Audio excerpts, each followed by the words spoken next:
Puts up a tough shot. Bounces around. Goes in at the buzzer. Working it down to 2-1. A deep three. Oh! It's population. That's how you win a game.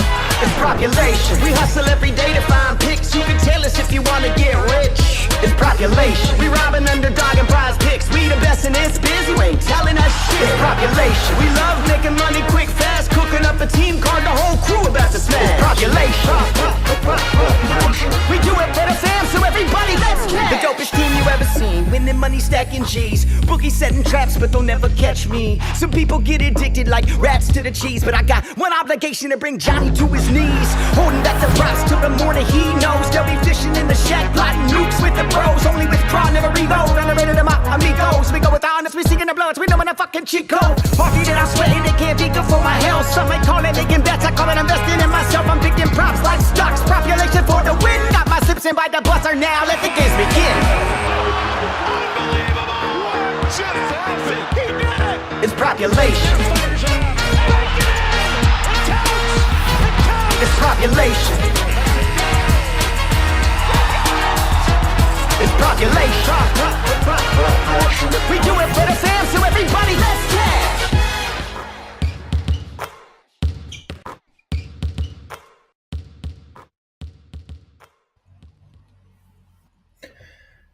Yo, what is up, guys? Hope everyone's having a good weekend. No E today. He had some stuff to take care of.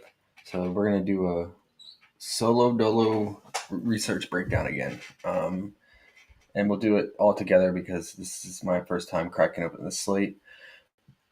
But let's recap today real quick. A lot of calls we talked about came through, but man, what a nasty hook. We talked about yesterday on stream, Jalen Duren's first half 13 PRA. He ended up picking up 2 fouls in the first 5 minutes, went to the bench, and then came back around the 7-minute mark of the second quarter and went off. And he had 13 PRA with 2 minutes left and picked up his third foul, and that sent him back to the bench. Played 10 minutes in the first half and still had managed to hook with 13. So if he played his normal 15 to 16 minutes, he would have obviously gotten there. But Gafford came through with his first half fantasy. We talked about that. He crushed it. And he got in foul trouble too. And then said look out for Azra unders because thinking he would get in foul trouble. He actually didn't get in foul trouble. He just didn't play as many minutes and wasn't productive. So that came through, and then the Vooch first half PRA, that was solid. And I think there were some other plays that I just can't think off the top of my head, but yeah. Let's get into this, I think, 9-game slate starting pretty early at 3 p.m. Eastern. We have the Bucks and Clippers. I don't believe that one is on the board.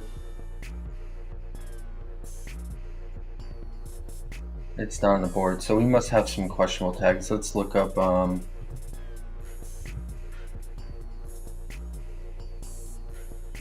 injury news.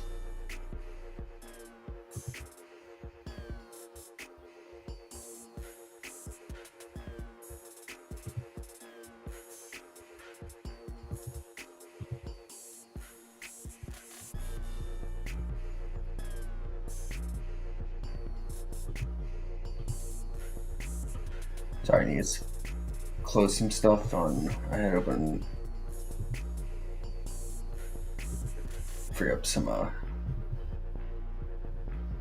processing here.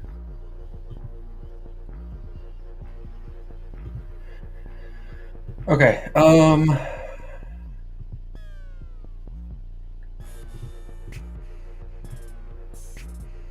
Is Giannis questionable again? No, he's probable. Okay. So I think the Bucks are okay. It's probably because the Clippers are on a back-to-back, and all of them were questionable today and ended up playing. So probably expect some of the key guys resting on the back end. So we won't get to that. We won't go over that game. We just don't know. And then Wizards are on coming in against Miami here. 9-point spread. Let's see what we got for the Heat, because we like attacking the Wizards, right? I don't think there's. I mean, they really skimped out on dunk props today. I doubt. I bet we just get Jimmy Butler's dunk prop tomorrow. But if there's any chance we get Bam's dunk prop, I probably would be one of my favorite plays. Especially if it's 1.5. I mean, if I was him, I'd put it at 2. But yeah, sometimes they've just been giving us his dunk prop at 1.5. But I would try to grab it early because they would probably take it down because they've gained so much action. But yeah, the Wizards allow the most dunks in the league. They allow the most points in the paint. They allow the most points near the rim. All of the above, and most points to centers. So it's just like perfect recipe for him to get 2 dunks here, and he averages over 2 dunks on the season. So look out for that. They've been dropping the dunk props a little bit later. They used to do it like in the morning, but I noticed today was kind of throughout the day sporadically. So you just have to keep an eye out. Great scoring upside here for Bam, but I mean he's pretty high, 21.5.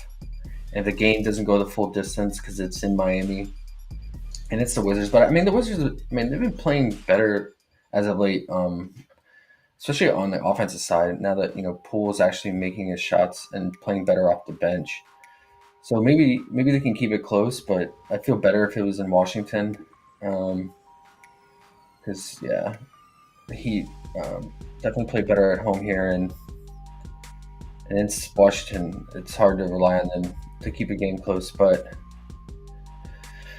you can maybe consider some first half props. But I mean, Bam is usually not that productive in the first half. Let's take a look at what they have. They have 11.5 points.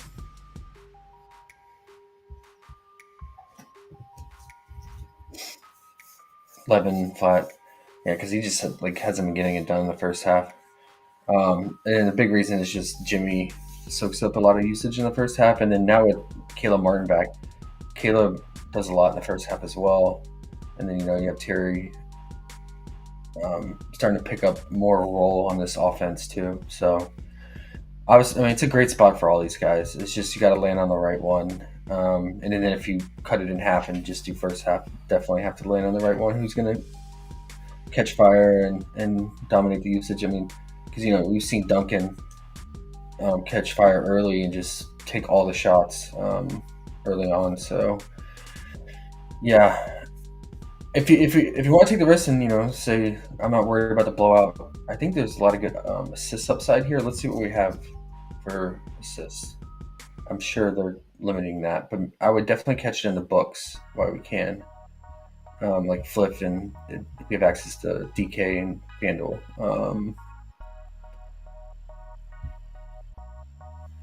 So I don't see any assist props for the Heat. We just have RA. That sucks. Man, Jimmy, I mean, he was just 11.5 RA recently, and now he's all the way up to 13.5. Great spot for RA, but that's high because you had a lot of guys that soak up RA, right? Bam will do it. Rozier will do it. Even Duncan will do it at times with his playmaking. So, and especially if it doesn't go the distance, that'll be a little bit of a sweat. I mean, Rozier 10.5 maybe, but I think on some books he's at 5.5 assists.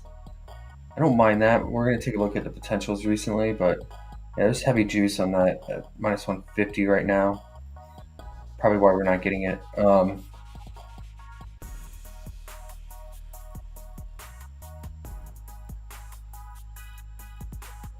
And then Bam is at minus 150. But Bam, his potentials are so sporadic, so I don't want to trust him for playmaking. But Rozier, I wouldn't mind that. So let's take a look at the Heat recently. I'm sure Jimmy's still dominating. Okay, he's at 10. Bam had a spike in potentials last game. He went from having like 2 to 3 potentials over the last 3 games, and then had 8 in that last game. Yeah, so I still would trust Rozier Butler the most. What do they have? Is Jimmy all the way up to 6.5 now? Yeah.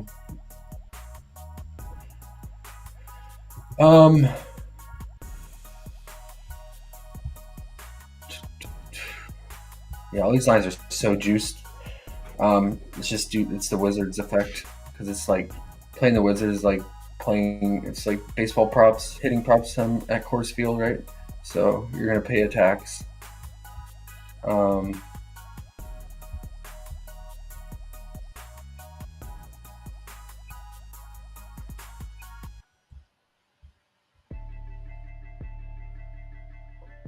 and nothing's standing out to me right now. But if I was to do a Fliff card or a DK, I would do a little parlay, and we'll get into Wizards next. I'd maybe just do like a 2-pick. Kuzma's assist with either Kuzma's assist or Tyus assist, and pair it with Rozier. I like that, and then maybe even Denny. So let's look at the Wizards potentials lately. And the reason for that being is, the Heat are good defensively in the paint. They're like the top defense for restricting buckets near the basket, but they're a funnel defense, and they allow a lot of 3-pointers, and 3-pointers are the highest conversion for assists on average. So let's see. So Kuzma, wow, yeah, 14 potentials. So I see why he had 9 assists. And then pull off the bench is leading. So Tyus is lately taking a huge backseat on potential, right? He was averaging 15 to 20 over that stretch of games. But it seems like Kuzma, and watching the games, he's definitely ball handling a lot more lately, and Tyus is taking a back seat to that. So it's a pretty low line for that. I don't mind it. But Denny, yeah, probably not with his potential. Let's just look over the last 5 games. They're bad. Yeah. But that Kuzma 3.5, that might be something. Yeah, even over the 5 games, he's averaging 8 potential, so I don't mind it. And what do they have Poole at? 4.5's too high for him coming off the bench, and him, because if he gets hot, he won't look to pass and just shoot. So, I don't mind the Kuz. It might be a solid little 2-pick on Fliff for other betting sites where you have access to it. Pair it with Rozier's assist. Okay. Oh, and I wanted to check. Denny continues to crush the rebounds. We went over this in the other stream. We looked at his rebound potentials, and his rebound potentials have been insane. But I wonder if they start. I want to see the last game because Richaun Holmes started last game because they were going against Charlotte and Nick Richards, and they needed a somewhat of a center, not have Kuzma start at center. So I want to see if that affected the rebound potentials.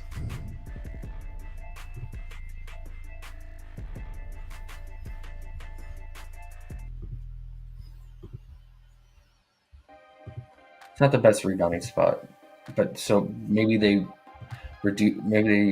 have a lower lines as a result of that.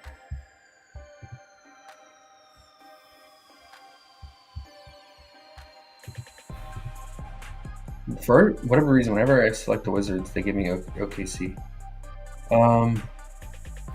Danny's still leading, but Holmes definitely got up there starting at center. So I think Denny game 4 when Holmes did not start, Denny was like around 25.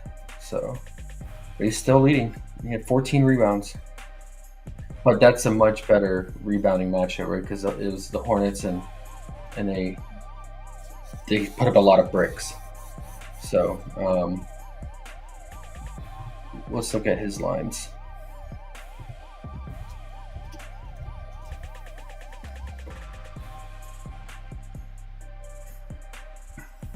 He's still at his normal 8.5. And this pace down spot and Miami not giving up many offensive rebounds are probably not worth it. And his RA's at... We didn't even get his RA? Yeah.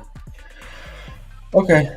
I will say, back to Miami being a funnel defense, I think you take a stab at some scoring potential from the back or 3-point shooters for the Wizards here, especially if they're trailing the majority of the game. They're going to be shooting a lot more threes, and teams just take a lot more threes versus the Heat, right?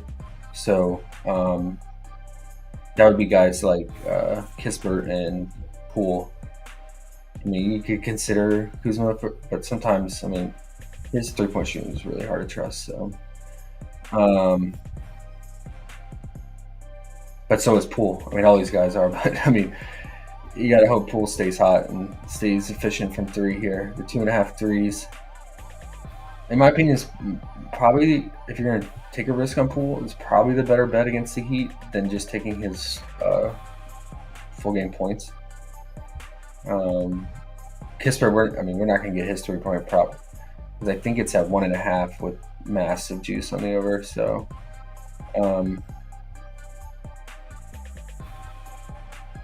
but yeah, betting on Poole is never fun, but the matchup schematically totally makes sense.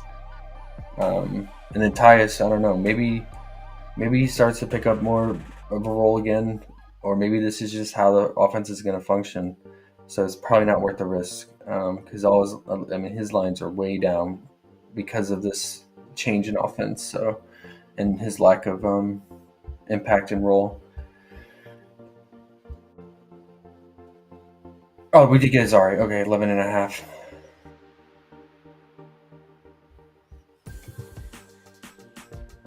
It's interesting, but yeah, not the best spot. Okay.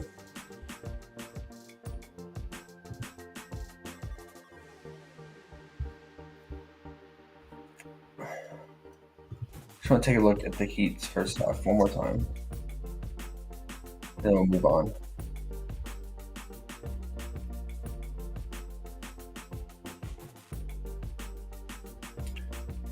Jimmy, none of this is like, yeah.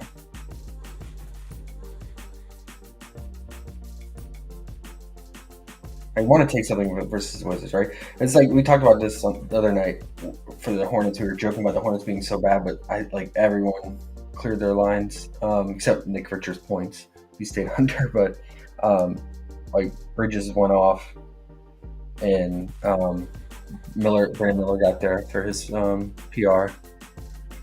So yeah, I mean, there's definitely some probably low lines you can pick up here and take advantage of.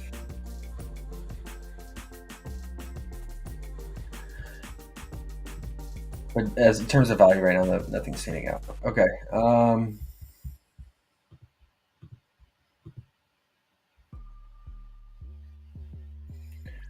Rockets and Kings. Do we have their props? We do. Okay.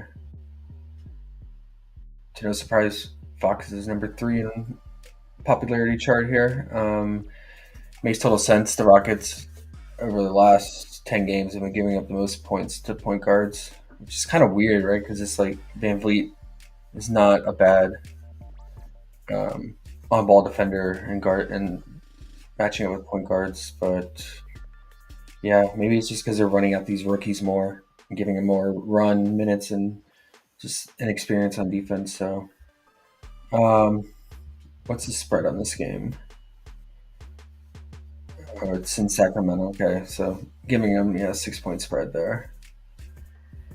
If you can go the full distance, I mean, I definitely don't mind Fox for scoring potential here because, like I said, the Rockets have been bleeding points to the point guard, and I mean, he's been so productive lately and more active. I mean, there's a stint of games where he was just kind of I don't know, maybe just burn out from the long season, but he just kind of was taking a back seat and not really doing much and didn't seem to be motivated. But now that typical Fox motivation's back. So, and I mean, he's coming off of two really prime matchups, the Spurs and Lakers for point guards scoring potential. So, and now he gets another one. So maybe he can keep it up. Let's see what other Kings props we have.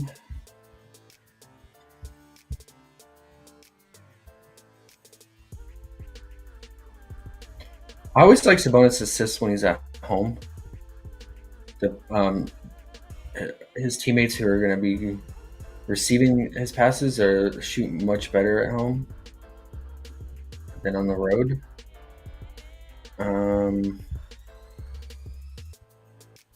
Let's see what the odds are, if it's going to move at all to 9. A lot of times in a favorable matchup it will move. Not much opening juice on it right now. And let's just check the Kings potentials lately.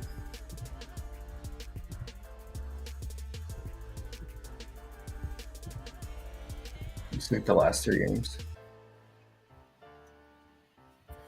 Fox is really picking it up, playmaking, huh? For the last 2 games.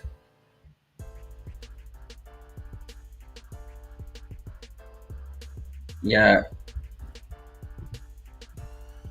I feel good about him getting 9 assists. I mean, we want that.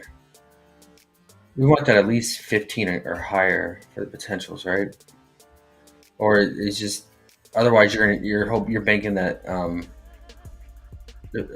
his teammates are really efficient shooting wise, like they were in this game, converting 9 assists on just 13 potentials.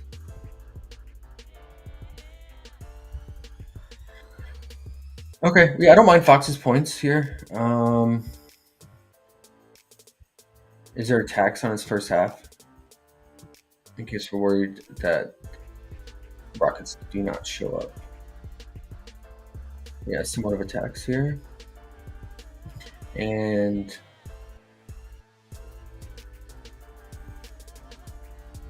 yeah, I would say, I mean, good scoring upside for both Monk and Fox here.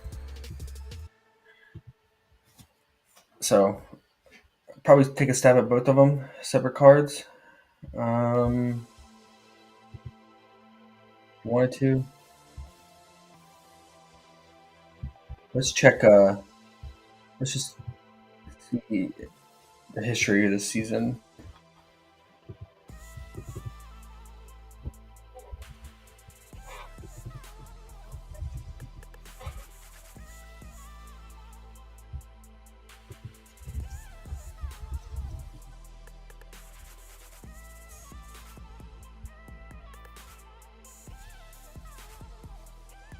I put King playing himself. All right, so they have not played this season. It can't be true. It can't be right. Maybe Fox had.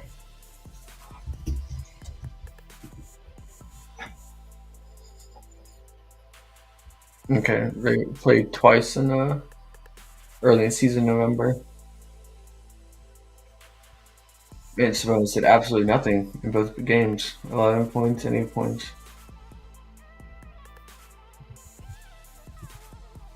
It's kind of weird because Singin's not any threat defensively, right? So someone must have went off for the Kings. So.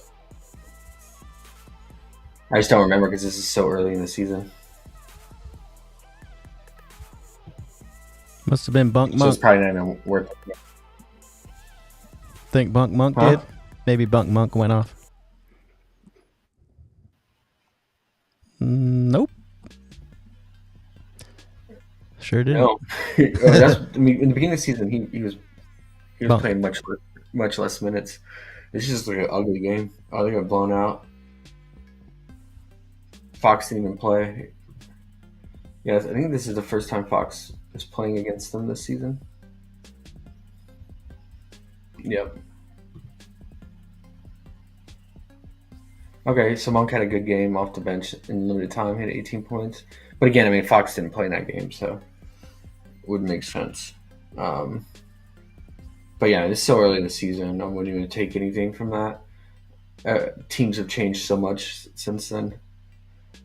Not only personnel wise, but just how they run their probably offense and defense.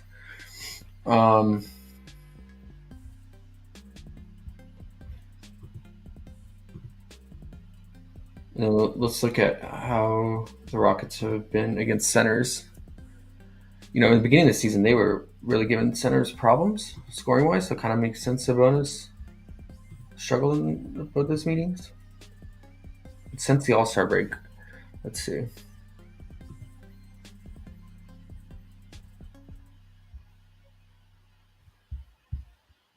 Middle and near the top for most points, more towards the middle. They're still limiting rebounding. I mean, they've been like that all season long. And it's just because they don't give up any offensive rebounds. Because Jabari and Sengun are solid rebounders.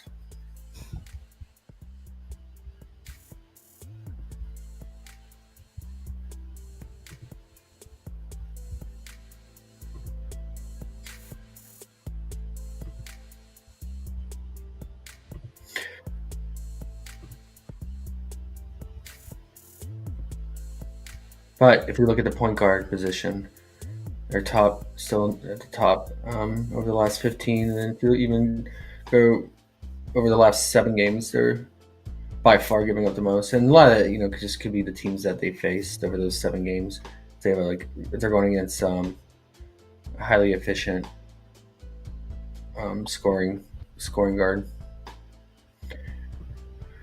So totally makes sense for Fox here and continue this hot streak, right? So I would probably just consider his points, because I mean they're not really. I guess there is rebound potentials versus the Rockets for the guards more so than the front court. But Fox, it's never fun relying on his rebounding. So, he's been crushing the RA, but I feel like it's not the best spot for his RA. I feel like it's the scoring in this matchup. But let's see if there's any juice on his RA, because his RA has been constantly getting bumped. But those are more favorable matchups that it was getting bumped for. So slight, yeah, it's only minus 125.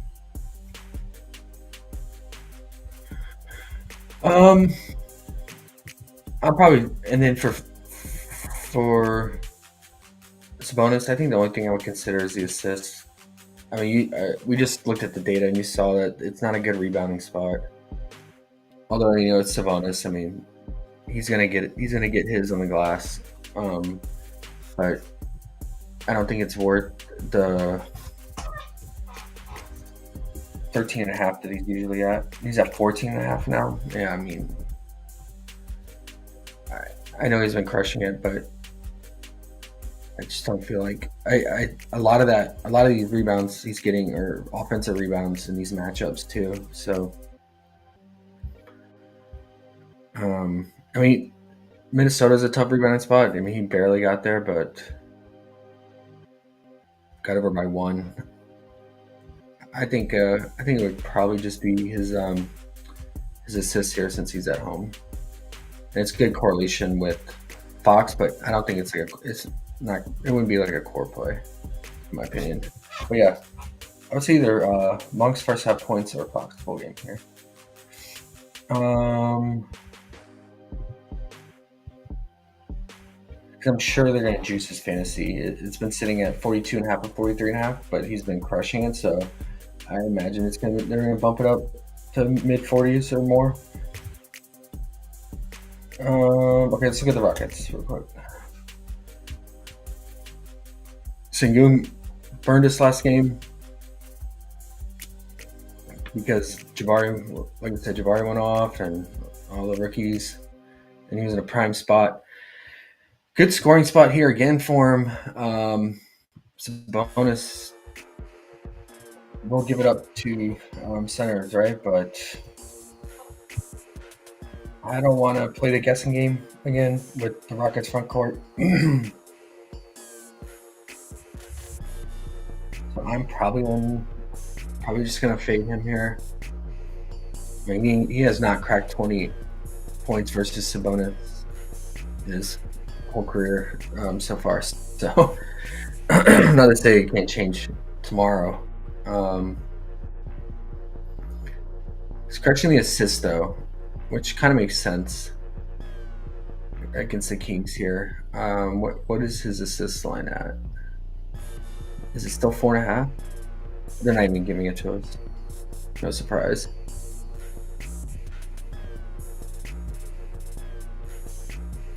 And the RA, man, his rebounding, like, it's all over the place because of Jabari and the backcourt will suck up a lot of boards too. So I don't know if I want to trust the RA for that reason.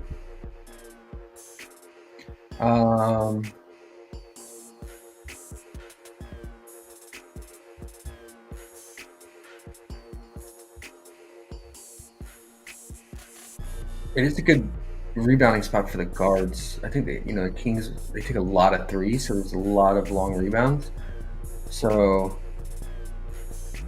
I think RA for the backcourt is definitely live here.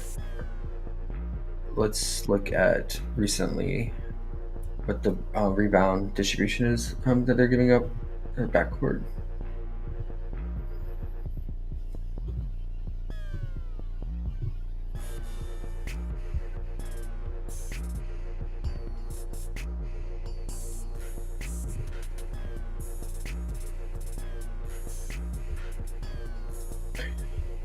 Lately, not that much, so surprisingly.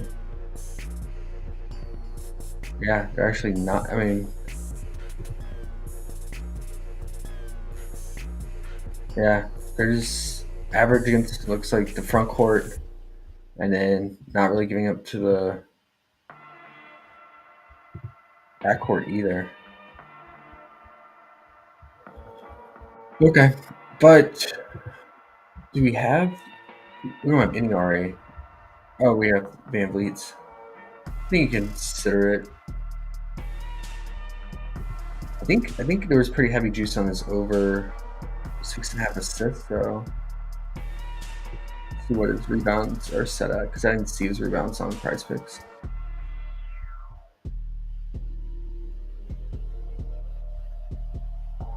All right, it's set at his normal 3.5. I think it's worth a shot. His assists are minus 165 on Fliff. Yeah. I think on DK it was over minus 150. I mean, he's usually good. He's good for 3 rebounds minimum, I feel like, game to game, and then he definitely gets four or more a lot. So it's minus 145 DK. I don't mind it. Let's just quickly check the potentials for the Rockets. Him and Sengun definitely eat into each other's playmaking. A lot of times they both just get it done too. So that's a high conversion rate. 10 assists on 13 potentials last game.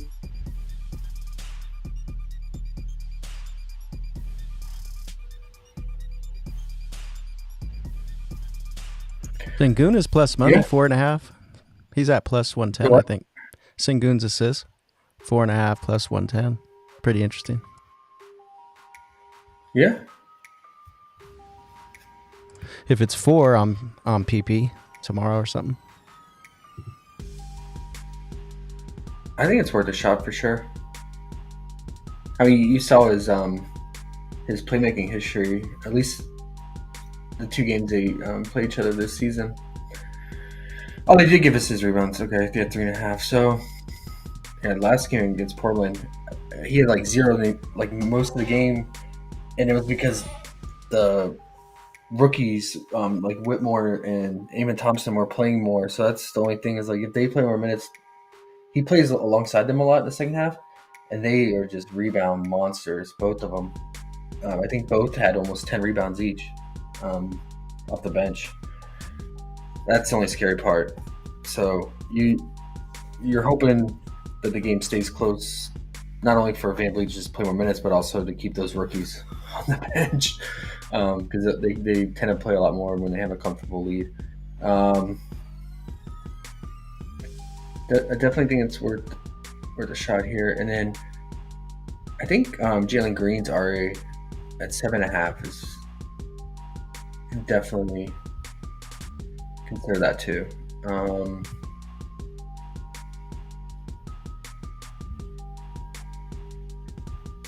Minus 145 right now, so we're not going to get that on PrizePicks, and we'll get it at 8 tomorrow. But so you consider that. I don't want to take his just straight up rebounds. His rebounding is all over the place. It's pretty random. A lot of it's just deferred rebounds he'll get, depending on who he's on the court with. But yeah, and this I wouldn't mind this game stack of Fox full game points and VanVleet's RA, because then you're hoping it's gone the full distance. So, and yeah, they'll need the full game for those, obviously. Okay, let's look at the next game. Pelicans and Hawks.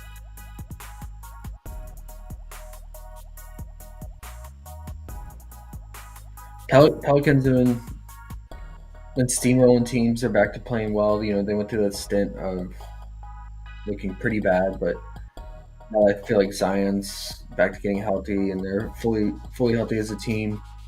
They've been playing really well. And the Hawks have too, for the most part. Defensively, they've gotten a lot better with Trae Young out. They went from bottom 3 in the league, and now they're like 14, I think, at last I saw, defensively. Since Trae's been out, so they're middle of the pack now, no longer at the bottom. So they're not the same Hawks team to attack anymore. And I think they're running a much slower pace now with Trae out, so we're not getting those like ridiculous 240 to 250 point totals anymore for Atlanta, like we would get every single Atlanta game, because they're running the fastest pace and having one of the worst defensive ratings and metrics. So, but I still think you can attack him here for 3-point shooting. So McCollum and Trey Murphy, I think, can definitely look to. And let's look at what we have for the Pelicans. You got a question here too. Yep. What is it? Jalen Green points, 18.5. What you think?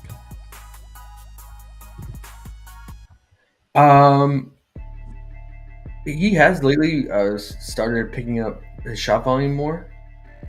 Before, he was not shooting as much, and a lot of it was because he was getting benched a lot by Udoka, and Udoka was playing the rookies over him whenever he was playing bad.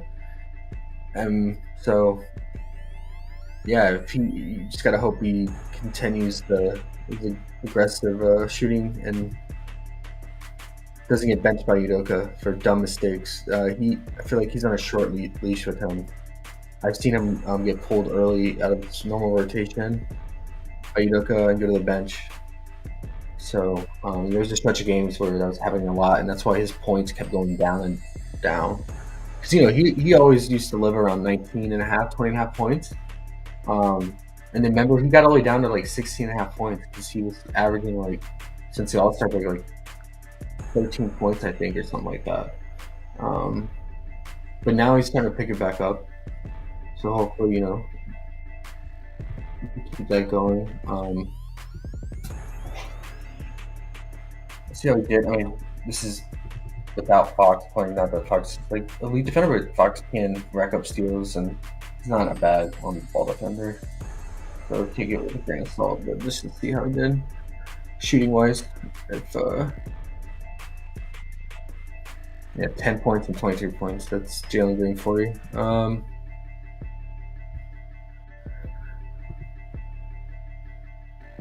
Yeah, if you wanted to game stack it like that. I'm just scared of the Rockets with those rookies. I know I keep bringing them up, but those rookies sitting on the bench, they're little usage monsters, man. When they come in, I mean, I like Cam Whitmore and Aaron Thompson. I like them. They play hard, and whenever on their court, whenever they're out there, they give it their all. Like I said, rebounding, and then Cam Whitmore, he's a chuck when he's out there. Aaron Thompson, he doesn't really shoot that much, but Cam, he's like the other Cam Thomas. Like if he gets the ball, he's looking to score. So I don't know. It's just risky, in my opinion. And then if Sengun goes off and has a monster game too. But at least VanVleet, when he's out there, he's not taking a huge amount of shots up or away from Jalen. It's just, this guy's off the bench. Just something to consider.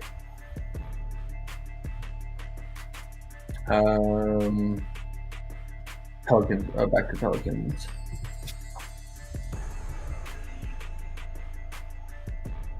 Man, did Brandon Ingram go back to looking like normal Brandon Ingram, right?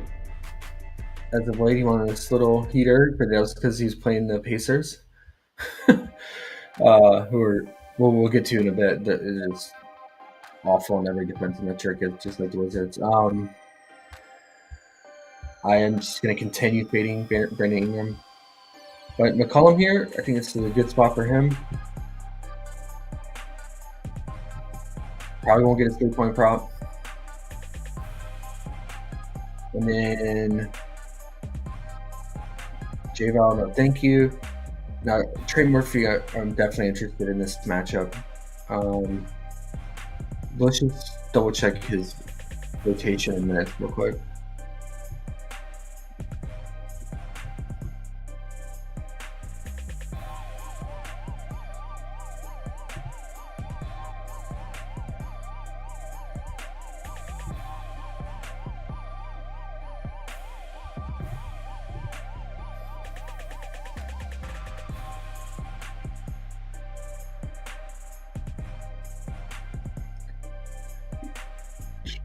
You know what I like about Trey first half a lot is he plays a really large stint of minutes, usually in the second quarter with no BI or McCollum.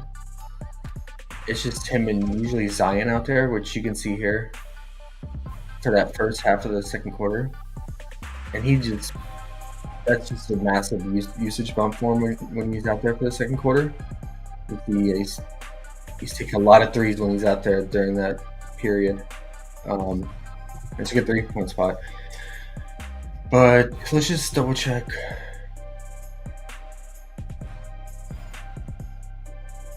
Yeah, see, he's just, that second quarter is huge for him. The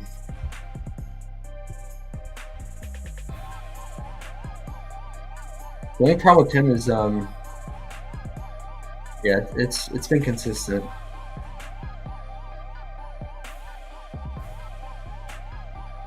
The only problem with him is you're relying on a 3-point shooter, right? So there's volatility.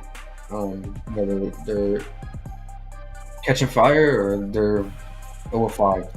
So, but whenever his PRA first half is 9.5, I always consider it because he does have rebound upside. He's a pretty good rebounding forward hybrid combo guard. Let's see. Okay, so they already juiced it to 10. It's usually 9.5. Yeah, push potential, but I would have definitely been interested if it was 9.5 still. But maybe the point. I mean, if you're hoping he's landing his shots, you can consider the points too. I just like having that like security blanket of his rebounds in case he's missing to get it, just to get you over that hump. That 9.5 feels, it's 9.5 feels a lot better. But yeah, you can consider that. And then if the Pelicans end up blowing him out, I think he picks up a little bit more minutes in the second half too. Yeah, see here against, he blew out the Pacers. Zion didn't come back in to start the fourth. McCollum didn't start the fourth and played just a little bit of minutes. But Trey opened the fourth and played over half, 7 minutes in the fourth there. So maybe even just like his PR, just to have access to that potential blowout. Yeah, see, in this blowout against Toronto, Ingram and McCollum didn't come out to start the fourth, but he still started the fourth, and he made 3 threes to open it. I mean, he's chucking right when those guys are out. I mean, he's taking, like in the second quarter, he's taking like 4 to 5 threes. So with those guys out, I'd probably say, I would probably say with the first half reduced to 10, I would just take the full game, either points or PR. Let's see if there's going to be any line movement on him, because it is a good matchup. Minus 120. I don't know, that could gain some traction and maybe move up more with the juice get a little bit more. Let's see what's PR. Wait, no way. Oh, that's his PR. No, what? It was PR at 18. That's way too high. 18.5. I was expecting like 17.5. So they're implying him for 4.5 rebounds here.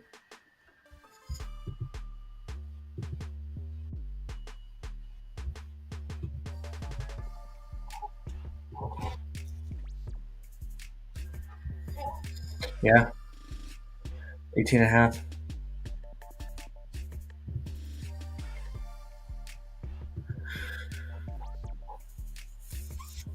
I mean, I guess he has been getting it done rebounding lately. I mean,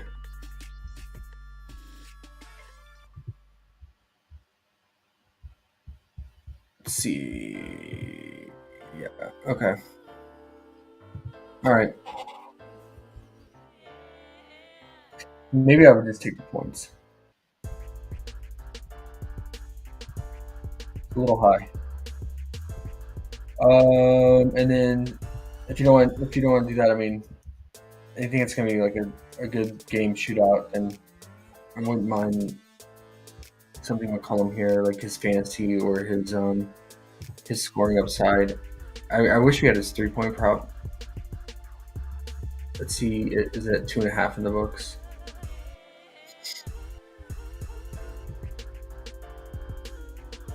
$2.5 minus 150 flipper. Makes sense. Yeah, minus 140. Yeah, we're not going to get it. Trey Murphy's minus 160. I mean, that's good for his points, right? I mean, if they're saying, putting a heavy juice on the 2.5, that he's in high odds that he's going to hit 3 threes. That already puts you at 9 points, right? They're saying there's a good chance he at least gets 9 there. So, and he gets offensive rebound putbacks and a lot of times fast break dunks. So, yeah, makes the full game points even more reassuring. Yes. This game could be a 3-point shootout, right? Because both teams get up threes here. And I mean, Pelicans are still, I think, number 1. Let me just double check. Pretty sure they're number 1 in 3-point attempts allowed. So teams are taking the most threes versus them, and 3-point percentage. Let's just double check.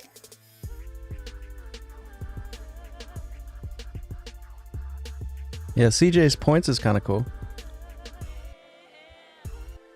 His fantasy. Is there any juice on that? Let's see. His fantasy is gross because his assists. are so down. Yeah, that's true. His points 16.5 minus 110. So we want 16. Yeah. So now they've moved. They used to be number one. Now the Bulls are number one for most teams are taking most threes against. Yeah, they're number two. Let's see.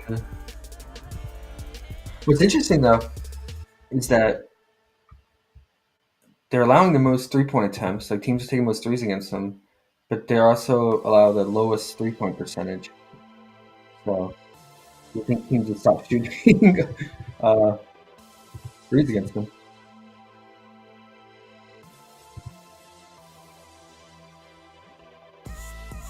Okay. Yeah. Let's see if Underdog gave us anything 3-point wise.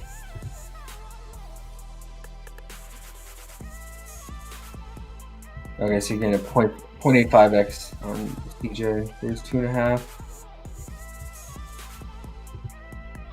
And then they bumped Trey Murphy to 3 threes already.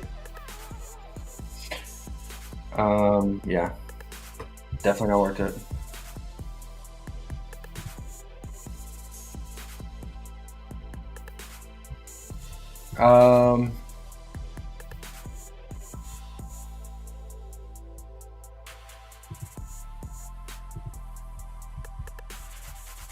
And then the playmaking for Pelicans is so ugly. I never touch it. Yeah, I think that's about it. The Pelicans, Atlanta.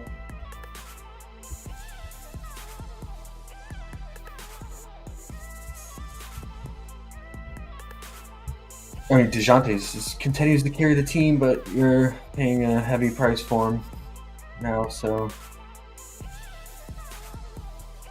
I mean, I think his 3-point volume has gone way up with Trey out. So, but I don't want to rely on his 3-point shooting here. I wanted to look at the playmaking with Jalen out last game. What it looked like.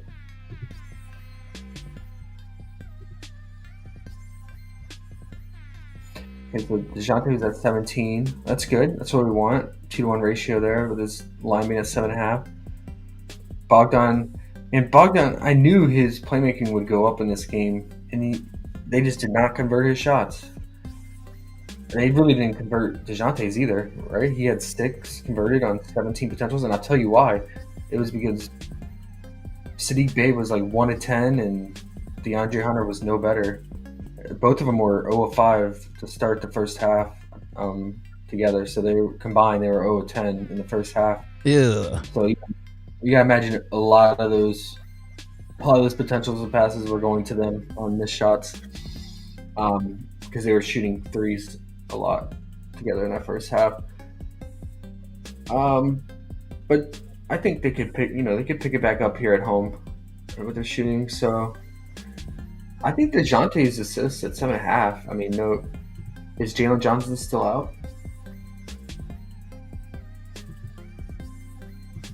I'll look. All right, thanks. Because if I keep opening a bunch of web pages, it just like slows down the Chrome browser. Yeah, 7.5 is tempting, man. Like, because the Pelicans do give up assists from the backcourt because of all the threes going up versus them.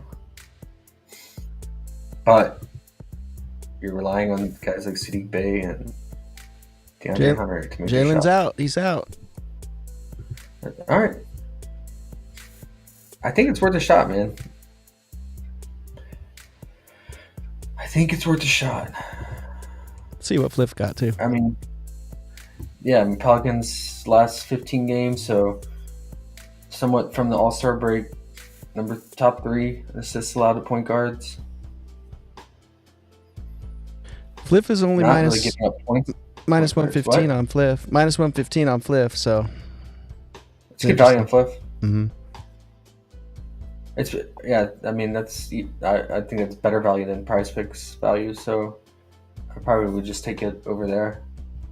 And then what is Bogdan at?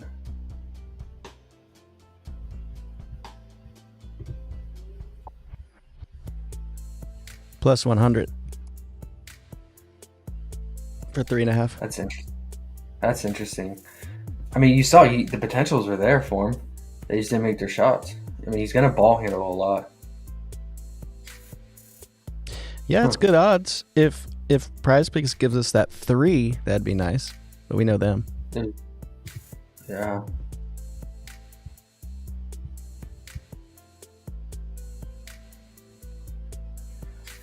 With Jalen out, I always like Sadiq's rebound upside. I mean, he crushed it, right? We didn't get it. We didn't get his 6.5. It was that 6.5 heavy juice on the over, and we didn't get it on PrizePicks because of that.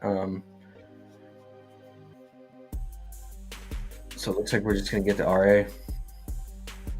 I don't mind it, but it's just not the best rebounding spot.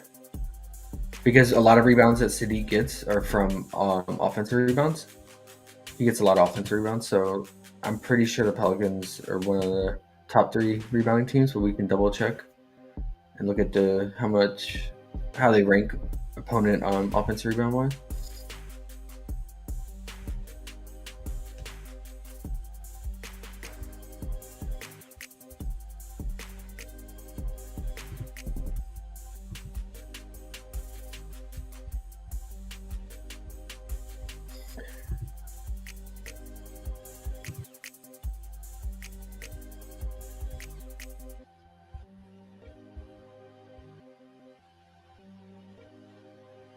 Okay, so in case you're wondering, teams allowing the least offensive rebounds are Kings number 1, which we talked about. Well, it's not a good rebounding spot. The front court of Rockets here. Then Magic and Heat, so no surprise there. And then the Pistons, which is not surprising because of good rebounders in Durant and Thompson and not others. So Pelicans look like they're average, middle of the road. Okay. And then overall rebounds. Overall rebounds are bottom 10. Your bottom 10 allowed. Okay.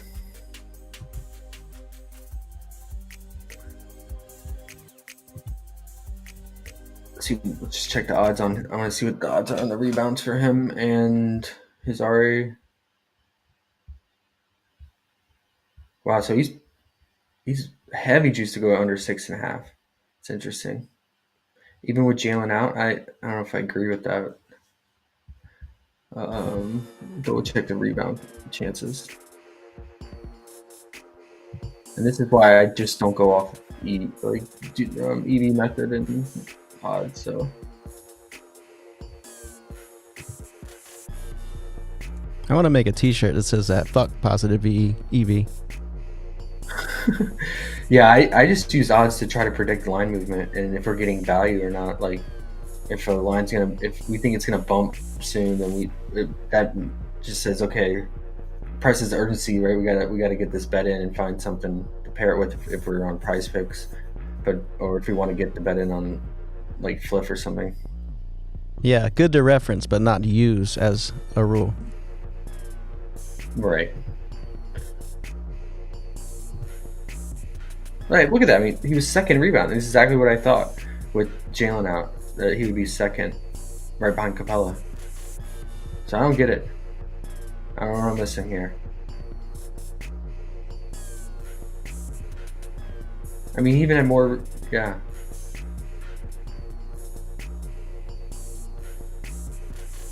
Because all these other guys aren't rebounders, right? Garrison Matthews, when he's not rebounding. DeAndre Hunter he absolutely does not rebound, and especially being a small forward. And then, yeah, he's not rebounding. I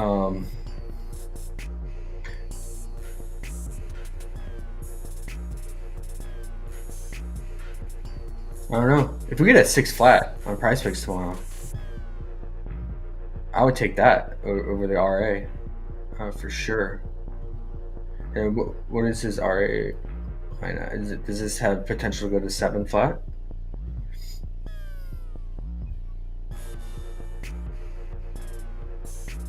Well, see, that doesn't make sense. So they have juice. Oh, they're opening it up with juice on the over 7.5. I guess they're gonna think he's gonna pass it off a couple times and get lucky with a couple assists here. I don't know, but look out for that. If we get it 6, if that juice stays there, PrizePicks they'll bump it accordingly. So if you get the 6 flat, I would take that. But for now, just take the RA. I started a list for you with Bam's dunks if you want to keep track of those type of things. Yeah, that'd be good. I should have opened the spreadsheet. Yeah, I mean, if DeJounte, his potentials, I imagine they stay at 15 or more. The only problem is his teammates. However, I noticed Vit was playmaking too when he was in, but he wasn't on the potential chart. But I think Vit ended up with like 4 or 5 assists. So, but DeJounte was looking to score a lot more in the last game. Okay. But yeah, I would say either if you want to take a shot at DeJounte's assists or Sadiq's RA there. Don't mind it. Okay. And then all the other players, secondary, not a good matchup for Clint. Probably really limited the front court production, in my opinion. And Bogdan, like he's so streaky, and I feel like he's been in a cold streak lately. He opened the season really hot and on fire. Even in when he was in the Euro Cup, he was killing it in that World Cup for Serbia. But I don't know what's going on with him. He's not the same Bogdan that he was early in the season. So I'll just keep fading him. All right.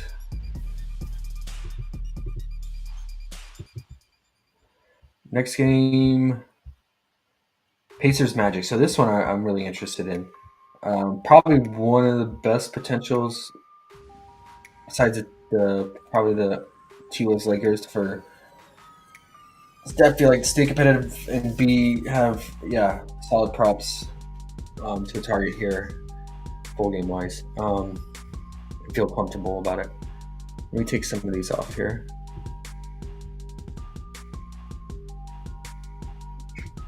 Okay. And let's look at the Magic. I think they're going to be the primary target here with how bad the Pacers have been defensively.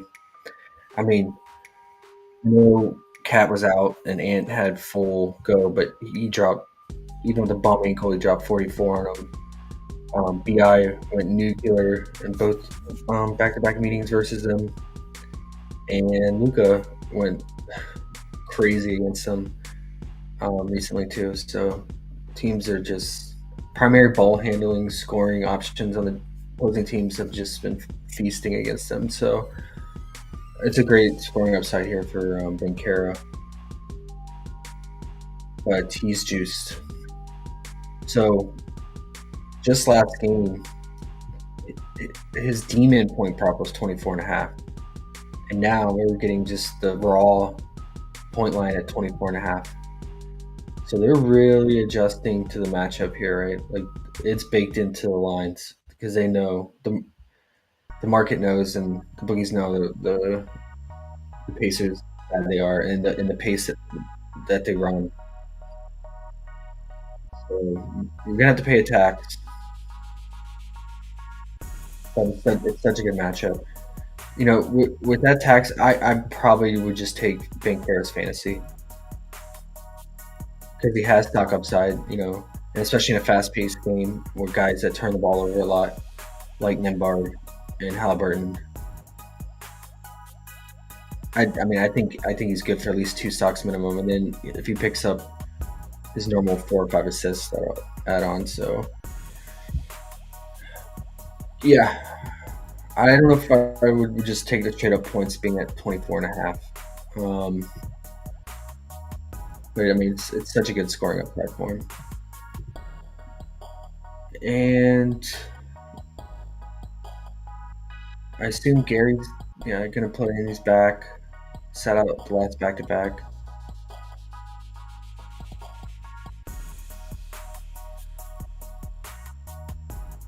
Wendell's RA is always interesting. I mean, he's definitely been picking it up with his rebounding and playmaking on the pick and roll that we talked about. So I think you could consider that. I mean, even the 7.5 rebounds is pretty low, but I hate relying on Wendell for his rebounding. It's always right there on the line with his rebounding. It's always just he gets right at 7 or 8. So, and he's not a good offensive rebound center either. So let's just check the odds on some of these lines, see if they're going to move at all. Let's look at his rebounding first.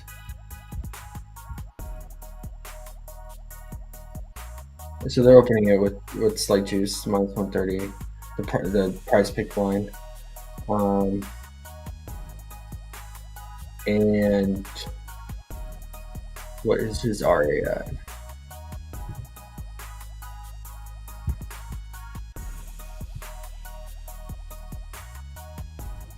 Almost even money line, so they're putting more juice on Franz, so we'll get Franz at 9.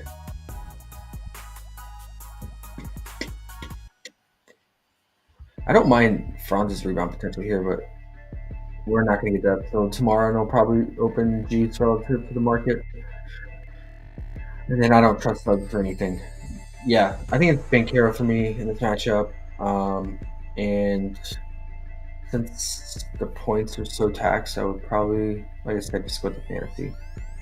For now, I'm going to put it as a placeholder. Since we don't have the fantasy, I'm just going to put his PRA. And just say this represents, fantasy. Pop that list open, bro. I got it for you. Okay, hopefully it doesn't slow the web browser down.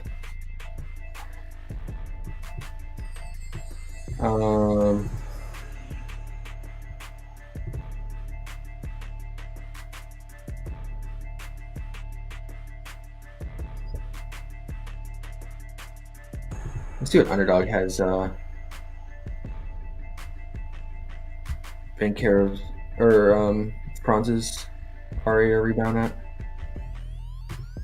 Okay, yeah, the normal 5 flat bump line. And then the 9, yeah. I don't know if I can do that for him.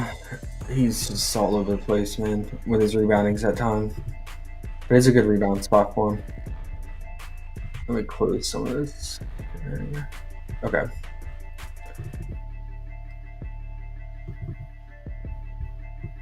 Some of these websites use up so much of the Chrome's working memory. Yeah. And then when you're streaming, okay, yeah, let's add. I imagine, all right. If I had to predict, I think it's going to be at 42.5. I would like it more at 40.5 or 41. So I'm going to put 41, but it's probably going to be 42, if not 43, in this matchup. PRA 3.5.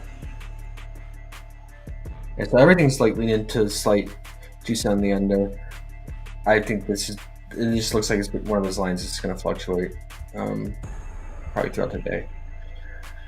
Okay, and what I want. Oh, alternate self-insertion for DeJounte Murray's 7.5 assists. Alternate for his week would be his 7.5 RA if we don't get his rebound. Let's see if Underdog did. Alright, never mind. I closed it. If they have it open at 6 rebound flop.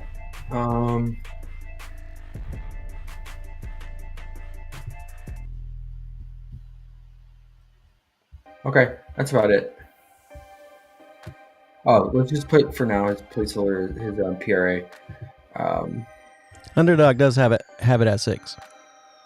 Nice. That's solid. Okay. Next game, or Pacers. I don't like attacking the Magic due to the pace, and I showed you their stout rebounding team. Don't give it offensive rebounds and rebounds in general. Yeah, do not target. I do like unders versus the Magic because of their pace and how they don't give up that many points or rebounds. So I think the first guy I would look to is Neesmith. This guy is just so bad, and then I keep saying, like, why is he starting still? His PRA is 17. With opening with slight juice on the under, I'm sure that the line's there's gonna be some movement there. Just how bad this guy's been. Yeah, I would just consider the 17.5. He's not it, and his shot volume's starting to go way down. I like that. It's on Fliff minus 130. That's good. That's good. Let's just see quickly how he did against them.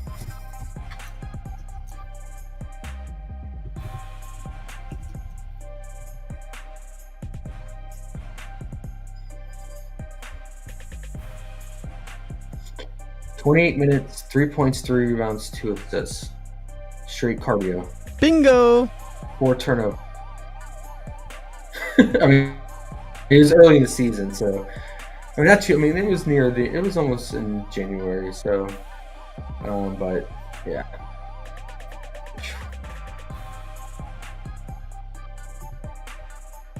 He's bad. And let's see his minutes lately. I feel like they've got to be trending down. Well, now that Matherin's out for the season, maybe they have to go to him. Yeah, it looks like he's still probably going to play 28 to 30 minutes. But look at this drop off. I mean, he is just this stretch of games. He's going through it right now, and he's not going to do much in the RA department because of Halliburton, right? So, and then like McConnell and then Nembhard. Okay, I'm with it.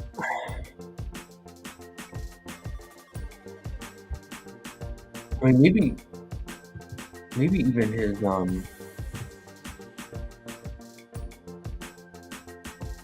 but well, let's include the rebounds. Okay, and then what are the Pacers props do we have? Never touched Nembhard.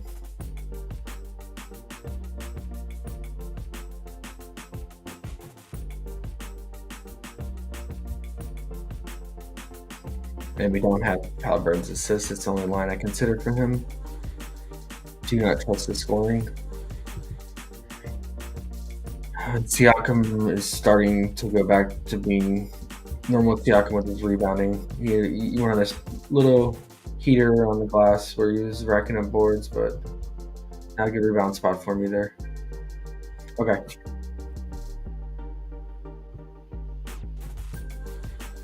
Halliburton really struggled in this matchup, I remember. Especially in the first half of the game.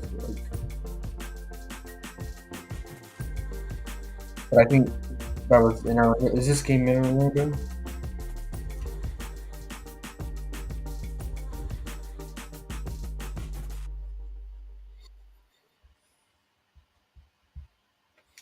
Oh, it was the first time they played. He had 2 points. 2 rebounds, 3 assists in the first half. But then he turned it around and had a pretty solid first half the next go around. That's just typical of his scoring, man. It's just so up and down. Their offense, ever since the trade deadline, I don't know if can't just be because of Bruce Brown. He's not like losing him can't be the only reason.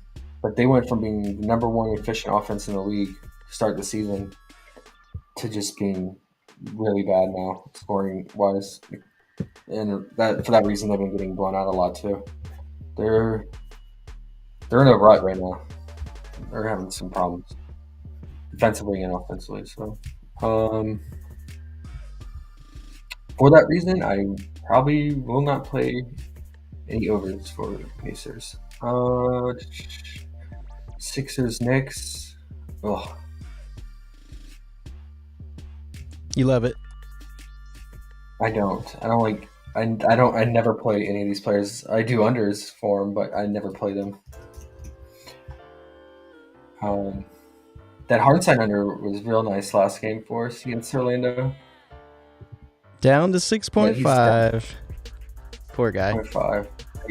In a favorable, very favorable matchup. I would not take any unders in the front court for Knicks in this matchup. And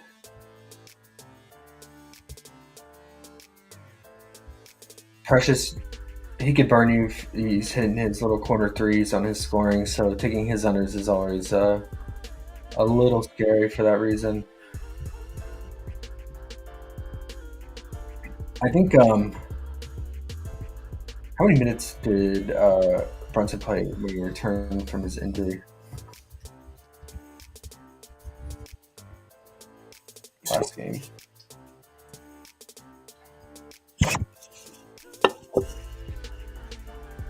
Only 29 minutes. But I think did the game go up?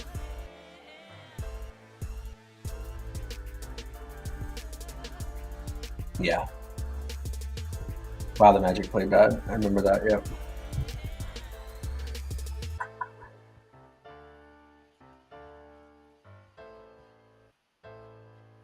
I mean, it's a good spot for Brunson, especially scoring-wise versus Campaign and Lowry. But what are his points at? 20.5. I can't do it. Can't do it. And then what was up with the playmaking in that game? Must have just been spread out between him, Hart, and Dante. Yep.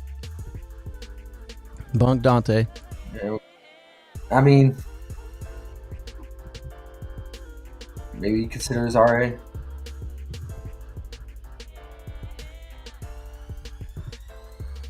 His assists have been terrible.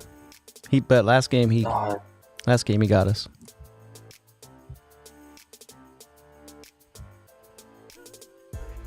Yeah. They always juice Brunson's RA. I feel like every slate. I'm probably good on all that because I mean, Josh Hart when he has those spike RA games, and especially the playmaking, you know he's gonna get the boards. Like it just destroys everyone else RA potential. So I'm good.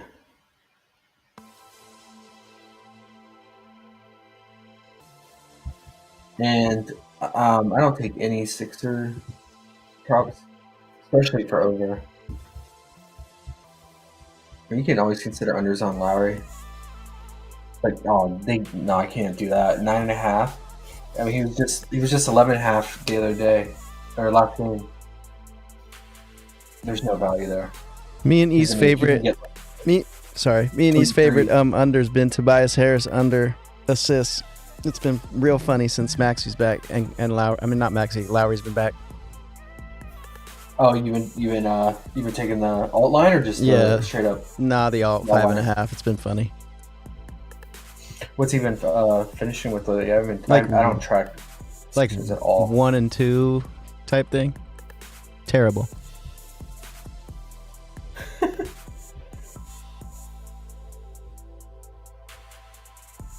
Yeah, they're not offering that. They know better. They know. Yeah, because I mean, even Buddy will play make right, and then Campaign and Lowry. It probably just gets all diluted. Okay, let's move on to almost there.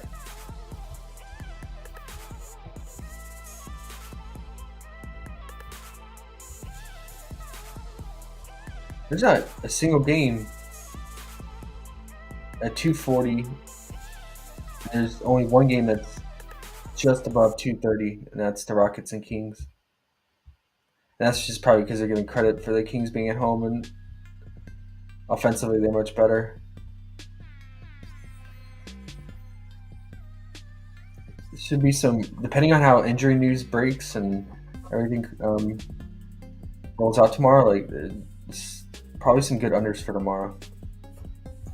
Based on what, how Vegas is opening these lines at for these, what they predict the game environments to be.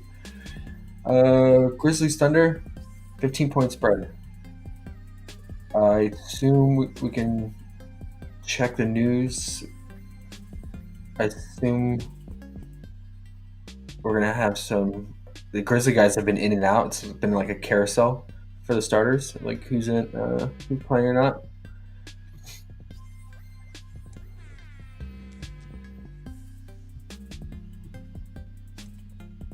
Yeah, looks like Kennard questionable.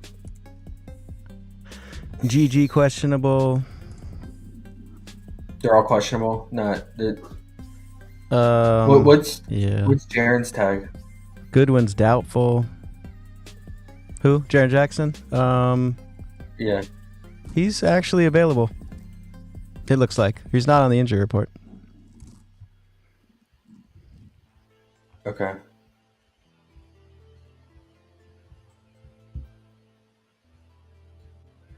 Okay.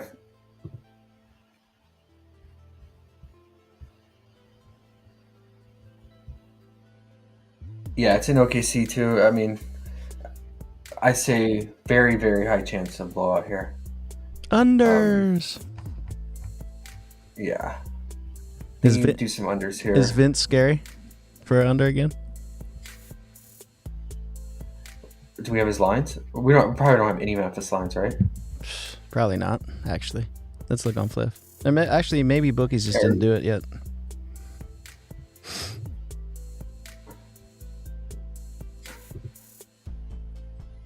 I can't believe they opened at 27.5 last game with Jaren playing. Yeah. No, they have no Memphis. They only have OKC. Fliff too. Okay.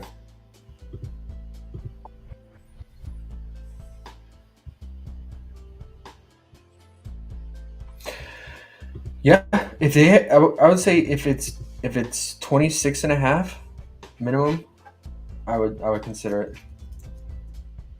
It kind of sucks that Goodwin's not playing though, so I don't know.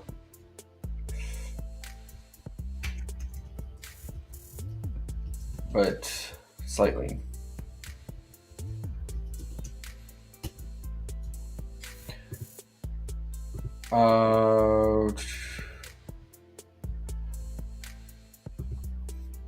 I think we could consider unders on some.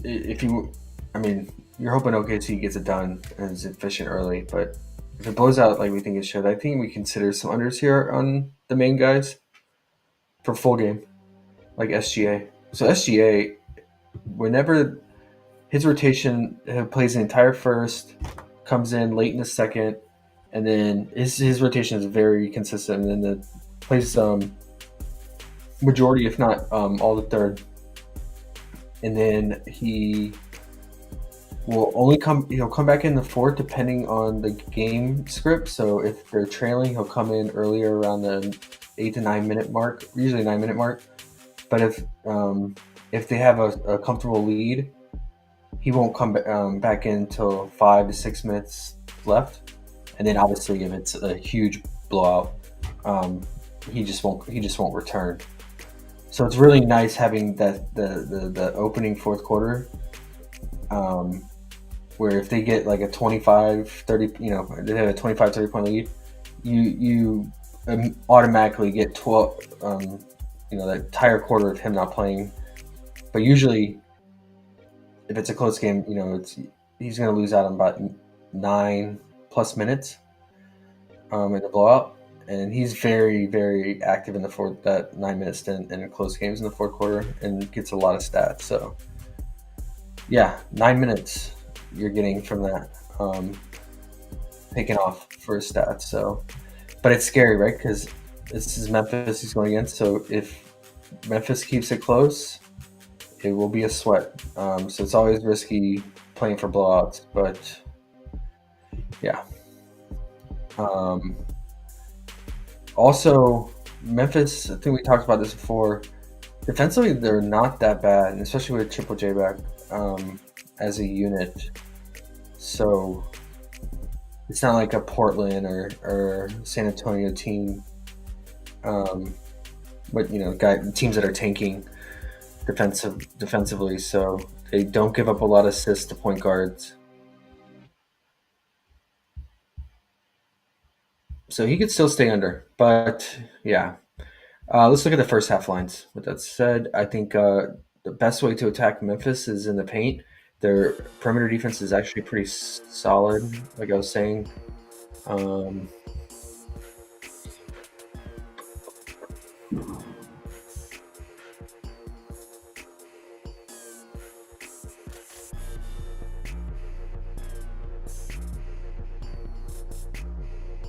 Pretty low line for Jalen. I know he hasn't been as productive lately, but that's pretty low. I mean, he's normally at 15.5 RA or PRA, and then 18 fantasy. So it's just due to his recent production lately in the first half, and in general, I think it's caused that to reduce. And then Chet is that's his normal line. It's usually 13.5 or 14. So. No crazy value there.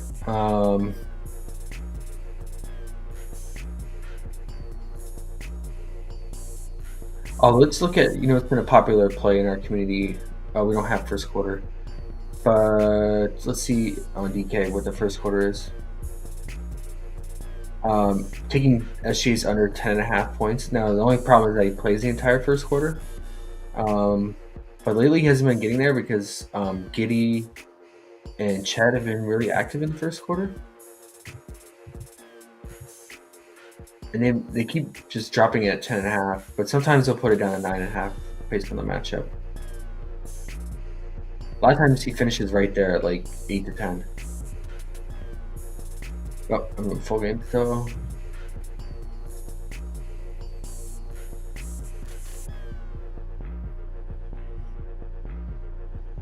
Ten and a half. Yeah, he's definitely staying, I think, right under that. But I like the blowout potential to take the unders for the blowout and the blowout.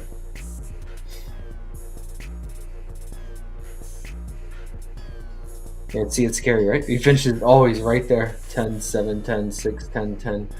So. But yeah, I would do the full game. And okay, we got Bucks props now.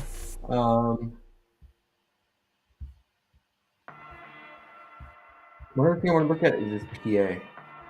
This might be better for the under if you want to play for blowout here. Because like I said, Memphis not giving up that many assists, and also Deion Williams, Cat, and Giddey will eat in to the playmaking. 36.5. That's pretty low, I feel like. Probably just stick to the PRA. Giddey, I would stay away from for his unders and potential blowouts because he plays that fourth quarter run with the SGA out, and then we'll get a little bit more minutes in a blowout until they empty the bench with like 2 to 3 minutes left, and he gets a lot of stats from that cleanup minutes, garbage time minutes. So. I mean, they do have his PRA back. I mean, it was all the way down to 18. Now they have put it back up because he has been more productive lately, and a lot of it is early on too. Like I said in the first quarter, but yeah, I think this is a good rebound upside for him. So I would say probably away from his unders, and yeah, all his lines his assist line pretty low, and his rebound, yeah, it's a good rebound spot because Memphis is going to put up a lot of bricks.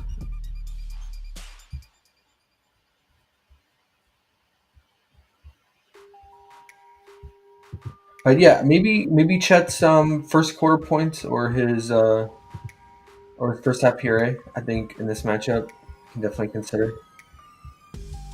I probably would go with his first half fantasy if it's less than 20. Is that 19.5 or 19 flat? Which that's what it's at a lot of times. He had a really bad outing against Miami, which is no surprise. Really tough on the centers. Okay, that's about it. We can't do anything for Memphis, but I think Triple J's like first half stats are always live because he's the sheer volume that he has and usage just crazy, especially in that first half. But only if its points are like around 12.5, or sometimes they juice up to 13.5. And I don't really trust them for RA or anything like that. So yeah, I always just take the straight up points or it's fantasy. The Jalen line, it's pretty low. So I would say either him or Chet if we're going to take it over in the first half.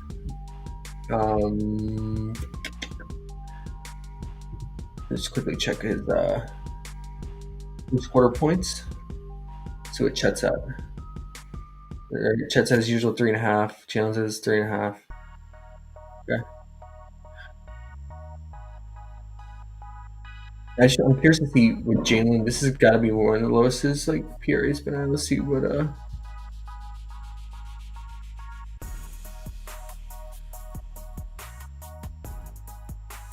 even money line. Okay. Yeah, they're just putting it all. I mean, it's all even money line because probably something blow out and don't or play the guessing game for the juice either way.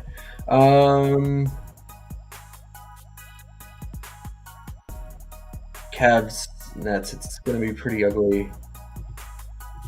It's got to have a real low total. 209. Yep. I think that's the lowest on the slate. Yep. Not surprised. That game is going to be, pretty bad.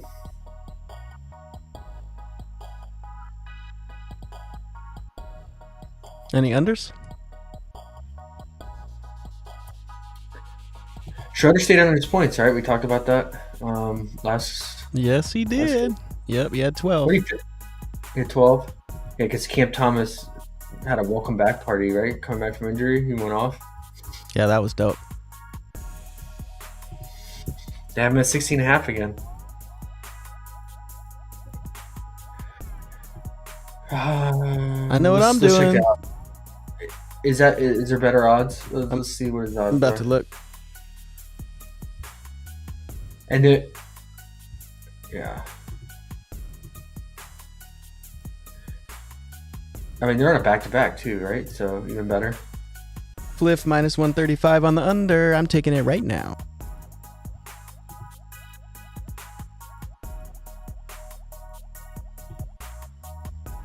Did you make sure Cam is playing since they're on a back-to-back and he just came back from injury? I'll look right now. I was worried when guys come back for the first time on injury and then they're immediately on a back-to-back to usually rest them.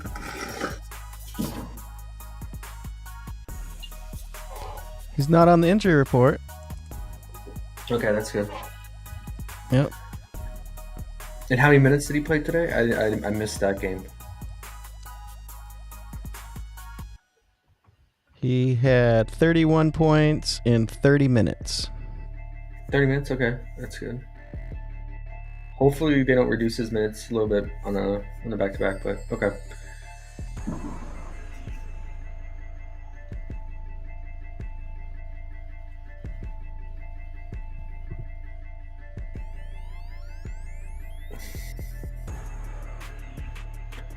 How come we only have Schroeder and Bridges and Finney? It's kind of weird. Is someone else questionable?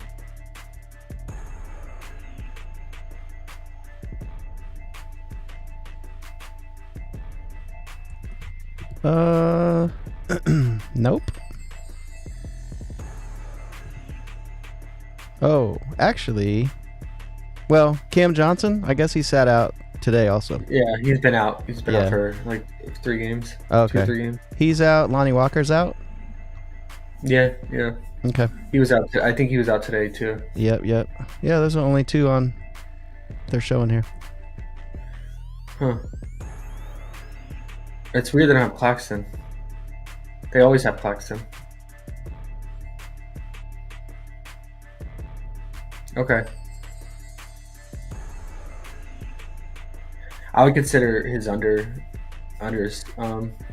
being on the back-to-back and going against Jared Allen. I think he has pretty bad history against him. And his lines are still too high, like 12.5 points. I don't know what his PRA is at, but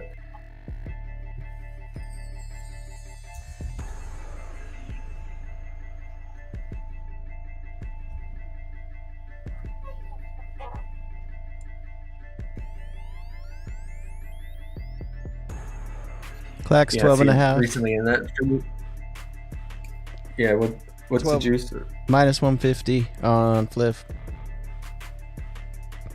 Might just have to I think take it was that. minus 135 on DK. That's probably why we're not getting it. Yeah, they know. Again. Yeah, they're not going to just drop it at 12 flat. Yep. He played all full.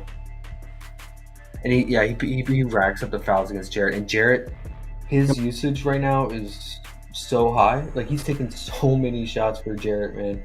I mean, he just dropped 33 on Minnesota. Mm-hmm.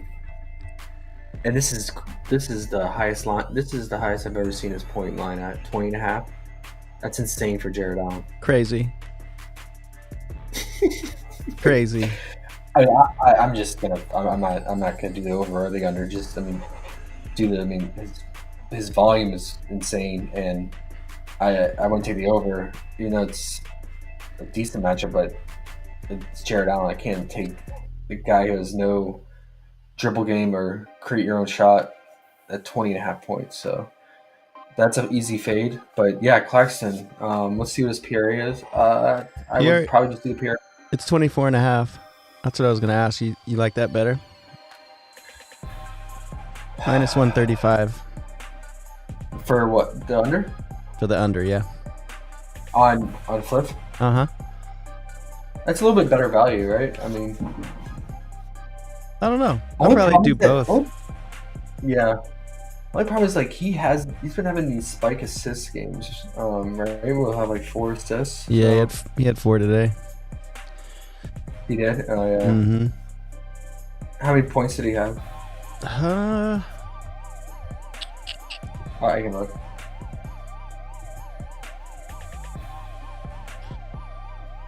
yeah, he had 14 today. Yeah. That's Charlotte, right? So- Yeah. And Day'Ron Sharp played, right? But he's still playing solid 34 minutes. Yeah, I think so. Yeah, he's consistently in playmaking, so I don't know about the PRA. Right, yeah. The good call. I'm gonna go back to points. I would just do the points, and I think there's a very high chance he gets in foul trouble I like here. it. So,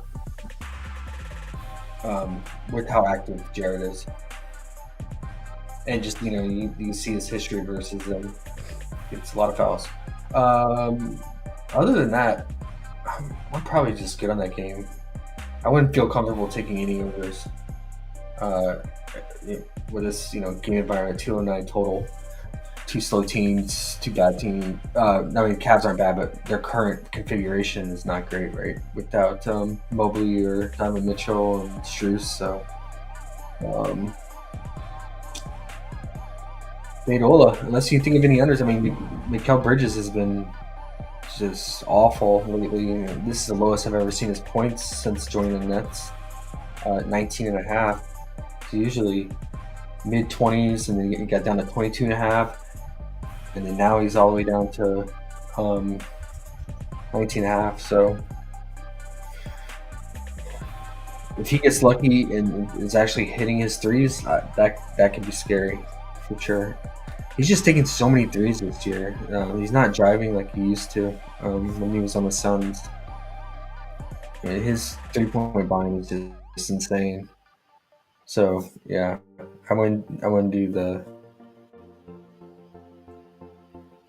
end of that being at 19 now, but his PRA unders have been pretty solid. His RA has been all over the place, but I'm sure it's pretty low now. Those points for 19.5. Yeah, that game is pretty easy to fade. And we're on the last game. Perfect. Should be a good game. Yeah, 1 point spread. 222 total in LA. I feel like LA is always playing at home. I don't know. Don't you feel like that? I just feel like every game is in LA. Yeah, it does feel like that. Well, and after dropping that 44 points on the back end of the back-to-back next game, dropped 19, struggled. But I mean, that's not surprising. Guy who hurts his ankle and drops 44, and then has to play the very next day. Wouldn't expect much. So, but his Ant, he is a very up and down player. Great matchup though here. The 3-point upside, because we always talk about how Lakers really give up the 3 ball, and also they give up a lot of transition points. So, and when he comes out on the fast break a lot, and when he's pushing the pace with the ball in his hand, it's a really good spot for him there. And then I just like the scoring potential with the 3 ball, and then he could definitely rack up some stocks here against AR-15 and D'Lo. So I'm thinking if the fantasy is less than 45, I would consider it. The points, I imagine, I haven't looked, but I imagine it's at 29.5 or 30.5. Probably it has to be over 30, probably 30, 31.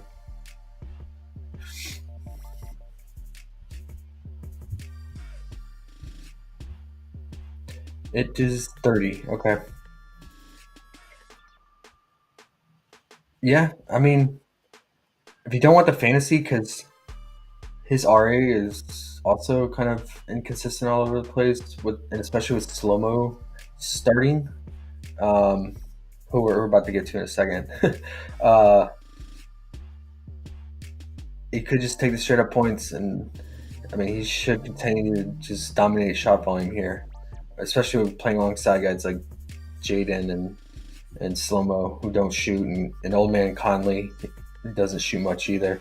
And then Gobert's, he's going to do his usual 15 field goal attempts, and all from just lobs or offensive rebound putbacks. Yeah. If the game is competitive, it stays close, I think Ant, and that's because Ant is getting it done scoring wise, and I think he wanted to game stack it. That would make total sense to take either his points or his fantasy. So I'll put that on the list if it's less than 45.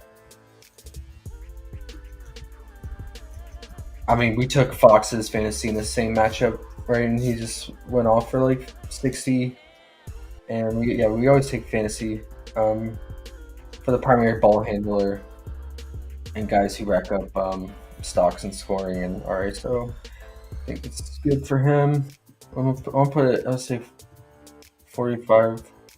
Let's cut off there, and then alternate just take his points.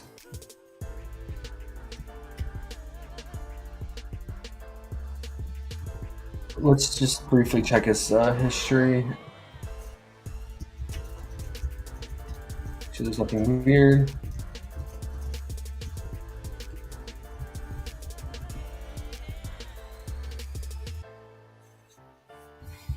Okay, so last 2 games, they were pretty much back to back in the end of December. He had 45 fantasy and 49.9. So yeah, I think it's got to be 45 or less and feel good about it as a somewhat value play there. But yeah, you see, I mean, he's massive stock upside here. He had 3 blocks and then he had 3 steals and 1 block, so 4 stocks and 3 stocks in both meetings. The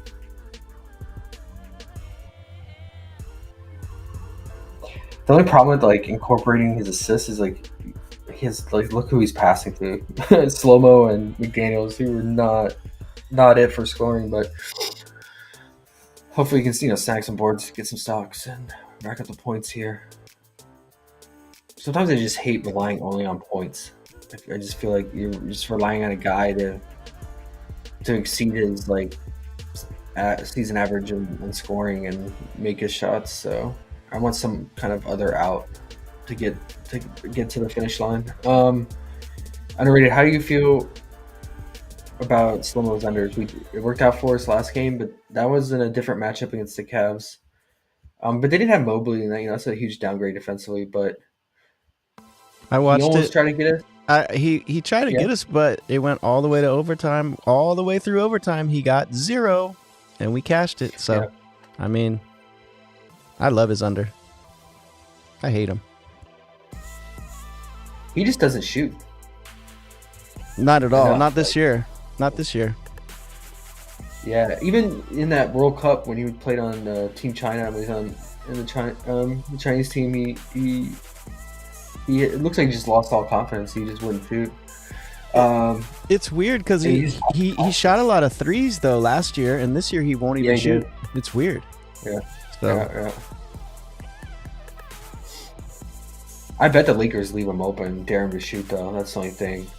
Yeah. And if he gets hot from 3, but what's his PR at? It's also weird that they bumped his points up because he was 9.5 points last game, and he barely got over that 10.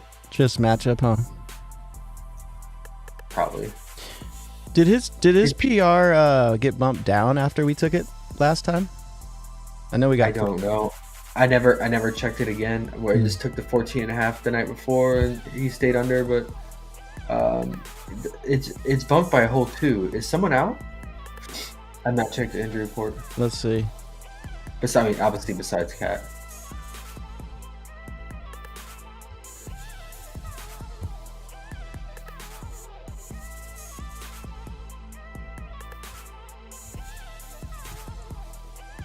Why you looked it up? Well, it says Ant is questionable, but I imagine he still plays. He was questionable today,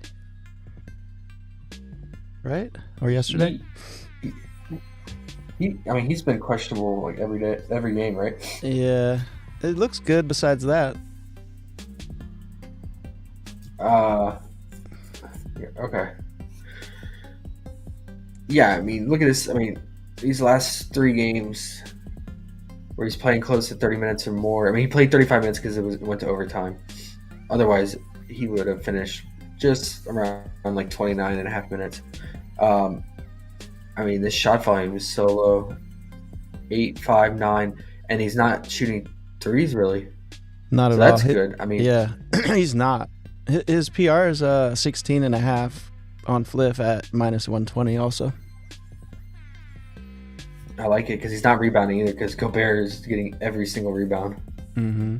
I'm about to take that right now. I don't know why it bumped by a whole 2. That's wild. After he played awful in the most minutes that he will see because of overtime. I project him for 20. Just matchup, right? Yeah, gotta just be matchup. Unless they know Ant's sitting, but that's the only risk, right? If we take it right now, and Ant's ruled out. Yeah. But they want to beat the Lakers, right? And he's been balling. Why would he sit now? And he's been questionable. Oh, it's just a matter of that if the ankle is like too sore or something that he's recently injured, and he's been dealing with that ankle problem another ankle problem all season pretty much. So, but yeah, I love that he's not shooting threes anymore because when you take a guy who has a low point line and doesn't really get done scoring, but if they're shooting a lot of threes and just breaking them a lot, but they can get lucky one game, and hit a few, but he's not even shooting them, so that's nice. So we're not even gonna. Yep. There's no scare in him just like getting lucky and hitting like 3 threes.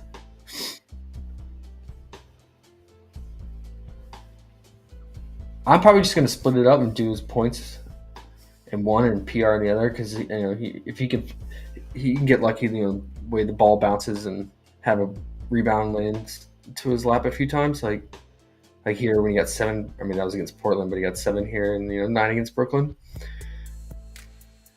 I feel like there's just more variance in the rebound, but it is nice that it's all the way up to 16.5. Yeah, I'll probably do both. And Conley's good to go? That's what it looks like, yeah. Okay. And what's the it's just even money lines on his points, I assume? For who? Kyle? Yeah. His points. What was that? Minus 125 on the under. So pretty even. I mean, for Fliff. And then his PR is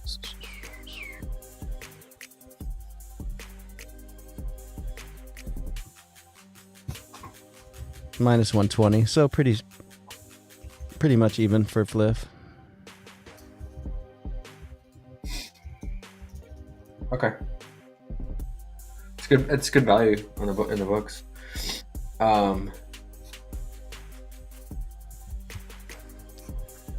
Gobert, he is not. I don't know. He's not the defender consistently that he gets hyped up to be. I mean, look at AD's history. I mean, he's absolutely destroyed him. 30+ points in every game. I'm sure maybe LeBron was sitting up for some of these games, and then Jared Allen dropped 33 on him just last game. He's prone to get cooked, so I wouldn't be scared. Only thing I'd be scared of is his AD. I feel like his biggest enemy is himself in terms of motivation. So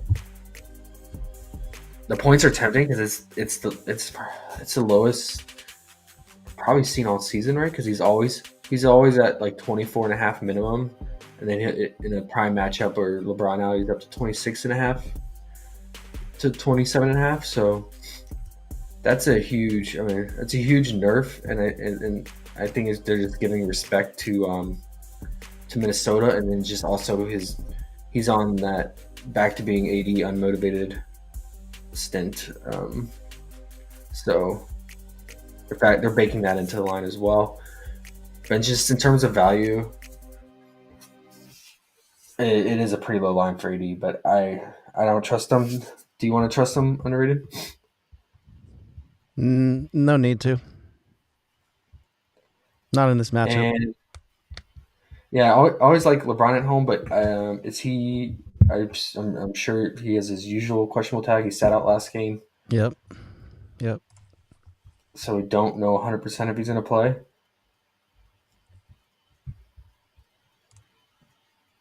But if he does play, you always like LeBron at home. I at home, when he's at home, I either take his PA or straight up assist. I think the assists are 7.5 right now. So whenever it's at 7.5, I always think it's live, even though they're playing a team that gives up the least amount of assists in the league. There's already juice climbing on it, so I still like it when it's less than 8. Time for Fliff. Yeah, I'd flip it up. If he doesn't play, then you just get your money back, right? On Fliff. Yep.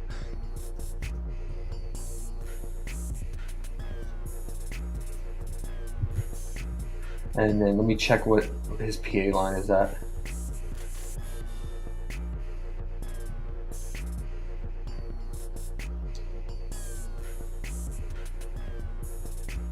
My favorite part about Fliff is they have Kyle Anderson for a triple-double option. Love it. One thing I will say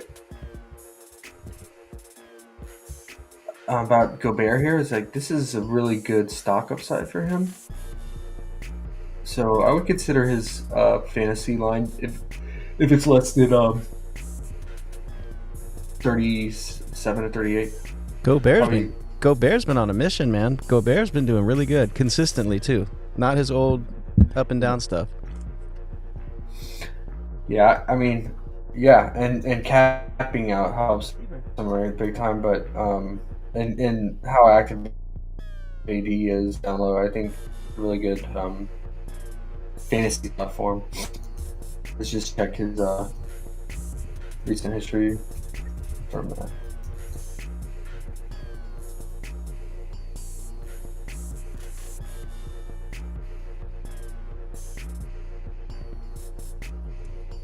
Nug got a question for you too.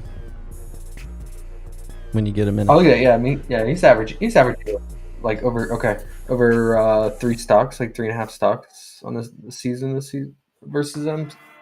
So it just depends on what the line is. I don't remember what his fantasy line was last couple games with Cat out. So what you got, Nug? Got me looking like a CIA agent in the bathroom of a job catching the stream. Harrison Barnes gonna get 12 points. I love it, Nug. Okay. We got it in honor of Nug. He called the Giannis 3-point prop, so we gotta add it. Let me add Gobert's fantasy here.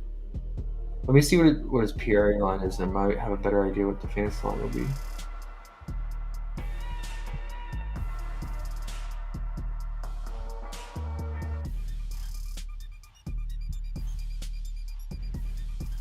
$34.5. So yeah, it's probably gonna be close to 40. It'll be 38, 39.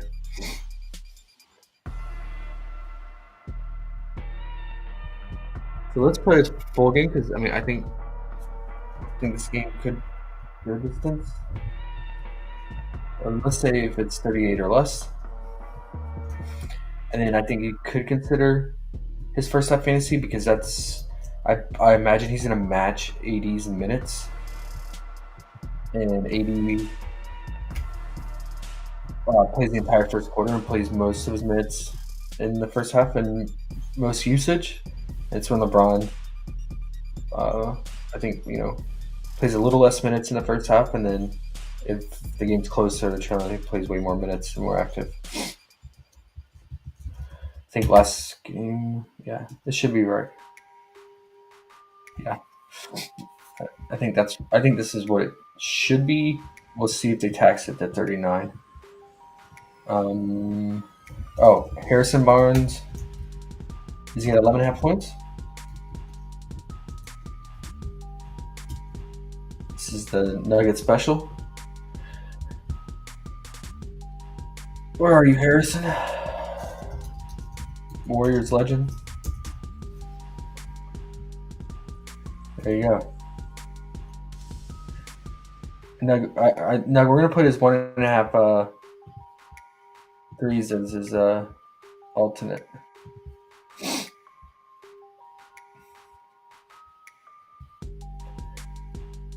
Harrison, you're not rebounding, my guy. What's going on here? It's just probably Sabonis eating up all the boards. A little bit revenge narrative for D'Lo here, but I mean he barely played with the T-Wolves, right? So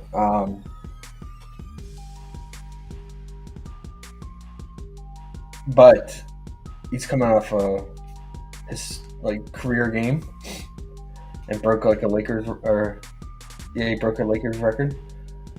So for 3-point shooting, I think. I hate taking guys when they come off a career game. For whatever reason, it's just hard for them to mentally get back with it. But maybe D'Lo's kind of a streaky guy. Maybe he gets him back on that heater that we saw him go through a span of games. I don't know. It's I just don't like trusting D'Lo for anything. Only Laker I fully trust is LeBron, and for obvious reasons. But yeah, I don't trust AD's headspace and D'Lo's streaky shooting, and then AR-15 is just AR-15. He's just like that guy in the background. Like he's there, but no one really cares or pays attention.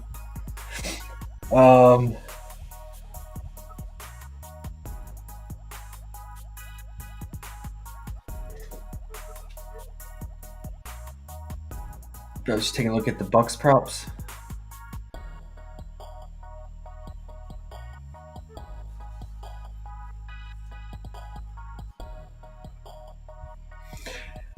All right.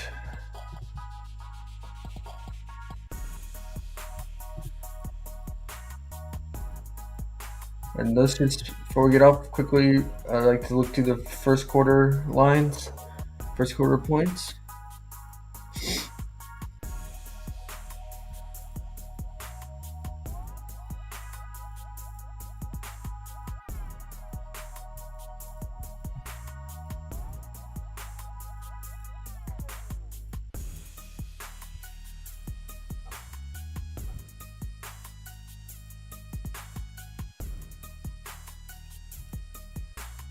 I think DeJounte, whenever he's at his normal 4.5 or 5.5, always in consideration.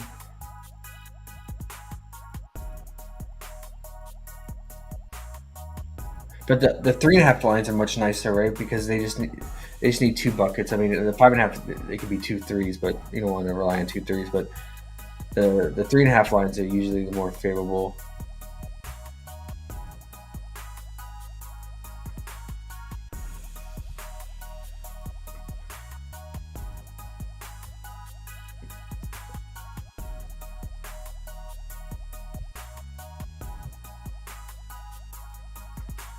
Yeah, I would say Chet's talked about.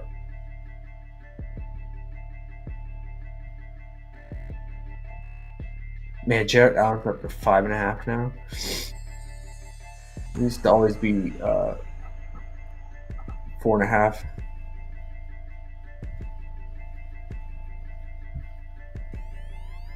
AD at 7.5 is really low. He's always 8.5, and he plays the entire first quarter. I know it's not, the best matchup, but not having Cat and having more Naz Reid slow-mo out there. Not that Cat was like a great defender, but he's definitely much better than Naz Reid in slow-mo as a help defender. So I feel like Gobert could get cooked when he's out there by himself. So I think that's decent value, but the problem is we're going to get an A flat. But if you have access to books, I would consider that for sure. Yeah, what up, Jimmy? Hey, Jimmy, how did your fantasy go when you today? Because you asked us last night about which position? Yeah, what's up? You have 2 questions? Yeah. What's up, man? We were just about to wrap up, so it's good timing.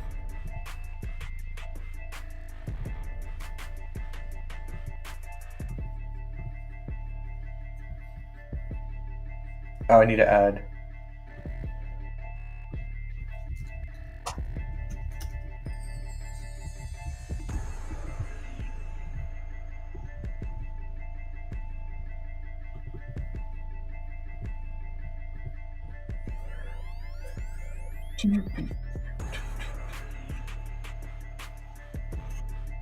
Nugget said, in hindsight, you can scratch at Harrison Barnes. Why is that, man? You gotta go with the gut quads. He's at home. He plays well. Unless there was something that came up, got you off of it.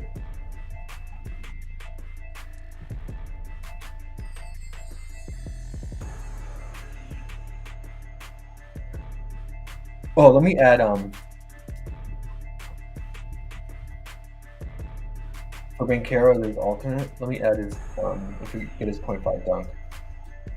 Jimmy got a question up for you too when you're done. Okay. I'm looking at AD over 2 assists tonight, and Herb Jones over 9 points. Which one do you think is best shot? Or should play both? Oh, nice. You hit one of your DFS? DFS? That's nice, man. Yeah, DFS is fun. If you can find the right tournaments, you're not going against like auto-generated 150 lineup optimizers pools. 82 assists, like schematically and game score wise, it totally makes sense because when Gobert usually shuts down a big, wait, something just get removed? Do you see that?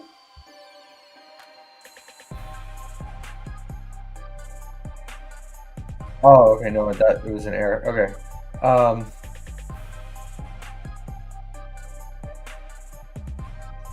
They tend to kick it out more, the shooters, when Gobert does shut them down. So I get it. Let's just check AD's potentials. Now, last game, of course, it makes sense that he got 5 assists because LeBron was out, so he's just naturally going to have the ball in his hands more with LeBron out. So don't let that 5 assists like spark the interest that much. But see, yeah, he had 7 potentials with LeBron out, and he was highly efficient, converted on 5 of them. I imagine a lot of those were because of D'Lo, especially in that end of the game when he went absolutely nuclear from 3 and was hitting everything. So with his assists, yeah, you're really counting on the Lakers guys to hit the threes. But they have been really good offensively, and especially at home since the All-Star break. So, and yeah, the best way to beat the T-Wolves is on the perimeter.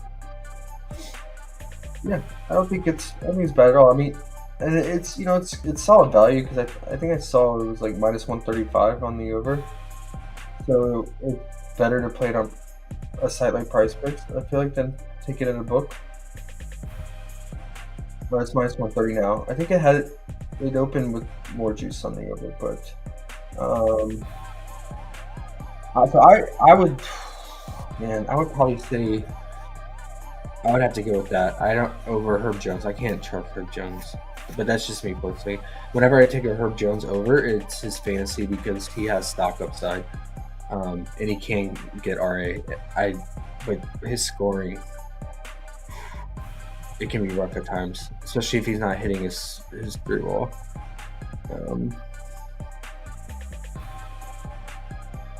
But I mean, over the stretch of games with LeBron playing, AD's right at that 2-to-1 ratio of assist to potential. So if he can maintain that at least 6 potentials per game, I would feel pretty good about it. Yeah. But yeah, if that was both your questions, yeah, I would choose AD. And I just want to check before we get off Herb Jones' line.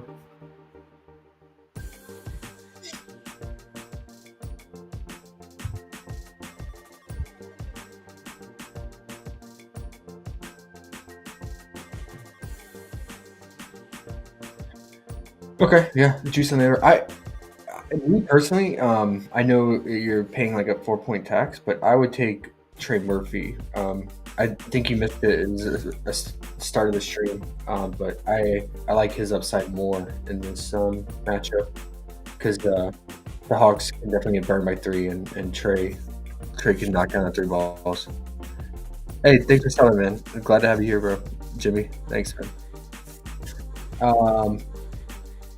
Yeah, we'll see if we'll be back tomorrow.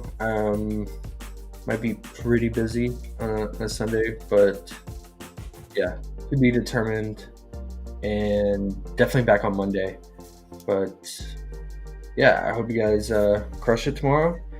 We'll update our list in our Discord tomorrow after we get more news and things like that, and more props drop. And yeah, if you're not part of Discord, join us. It's gonna be a lot of fun. working all together and more in depth on the Discord for sure.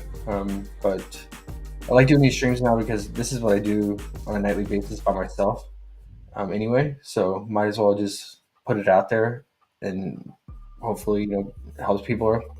If not, if I want to use it, all good. But I'm going to do it anyway. So might as well throw it out there.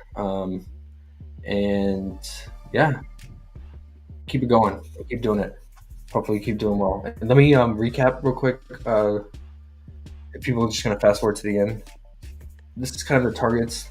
Some of these aren't on the board, but we're just like projecting lines of what we want the line to be, like fantasy lines and dunk props and things like that. I doubt we get the Bam dunk prop. It's just too good of a matchup, and that's below his season average. I don't know why they kept giving that to us. So, like I said, if you see it, snag it while you can. They probably take it down fast.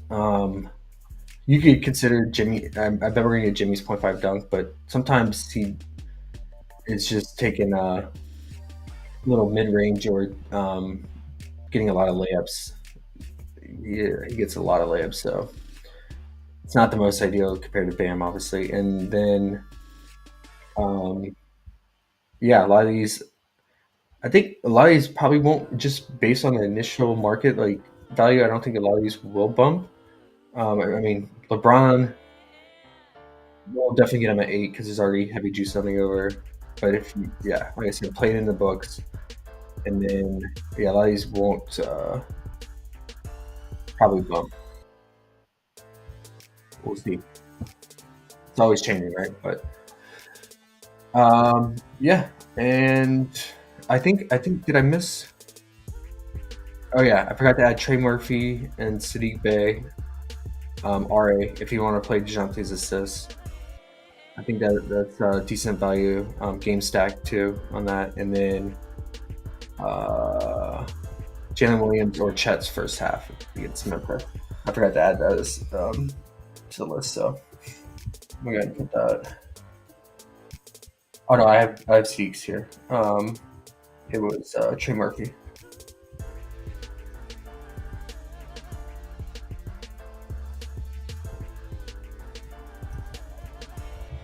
And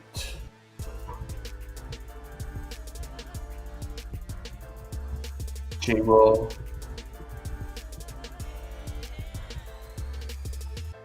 So let's chat first half here. Okay.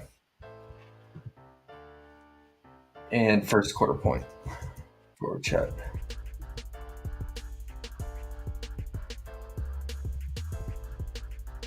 Oh, and that definitely one to look out for. Chet 1.5 dunk, especially in this matchup. We'll keep the dunk props together. There you go. All right, guys. Catch you either tomorrow or Monday. Have a good night.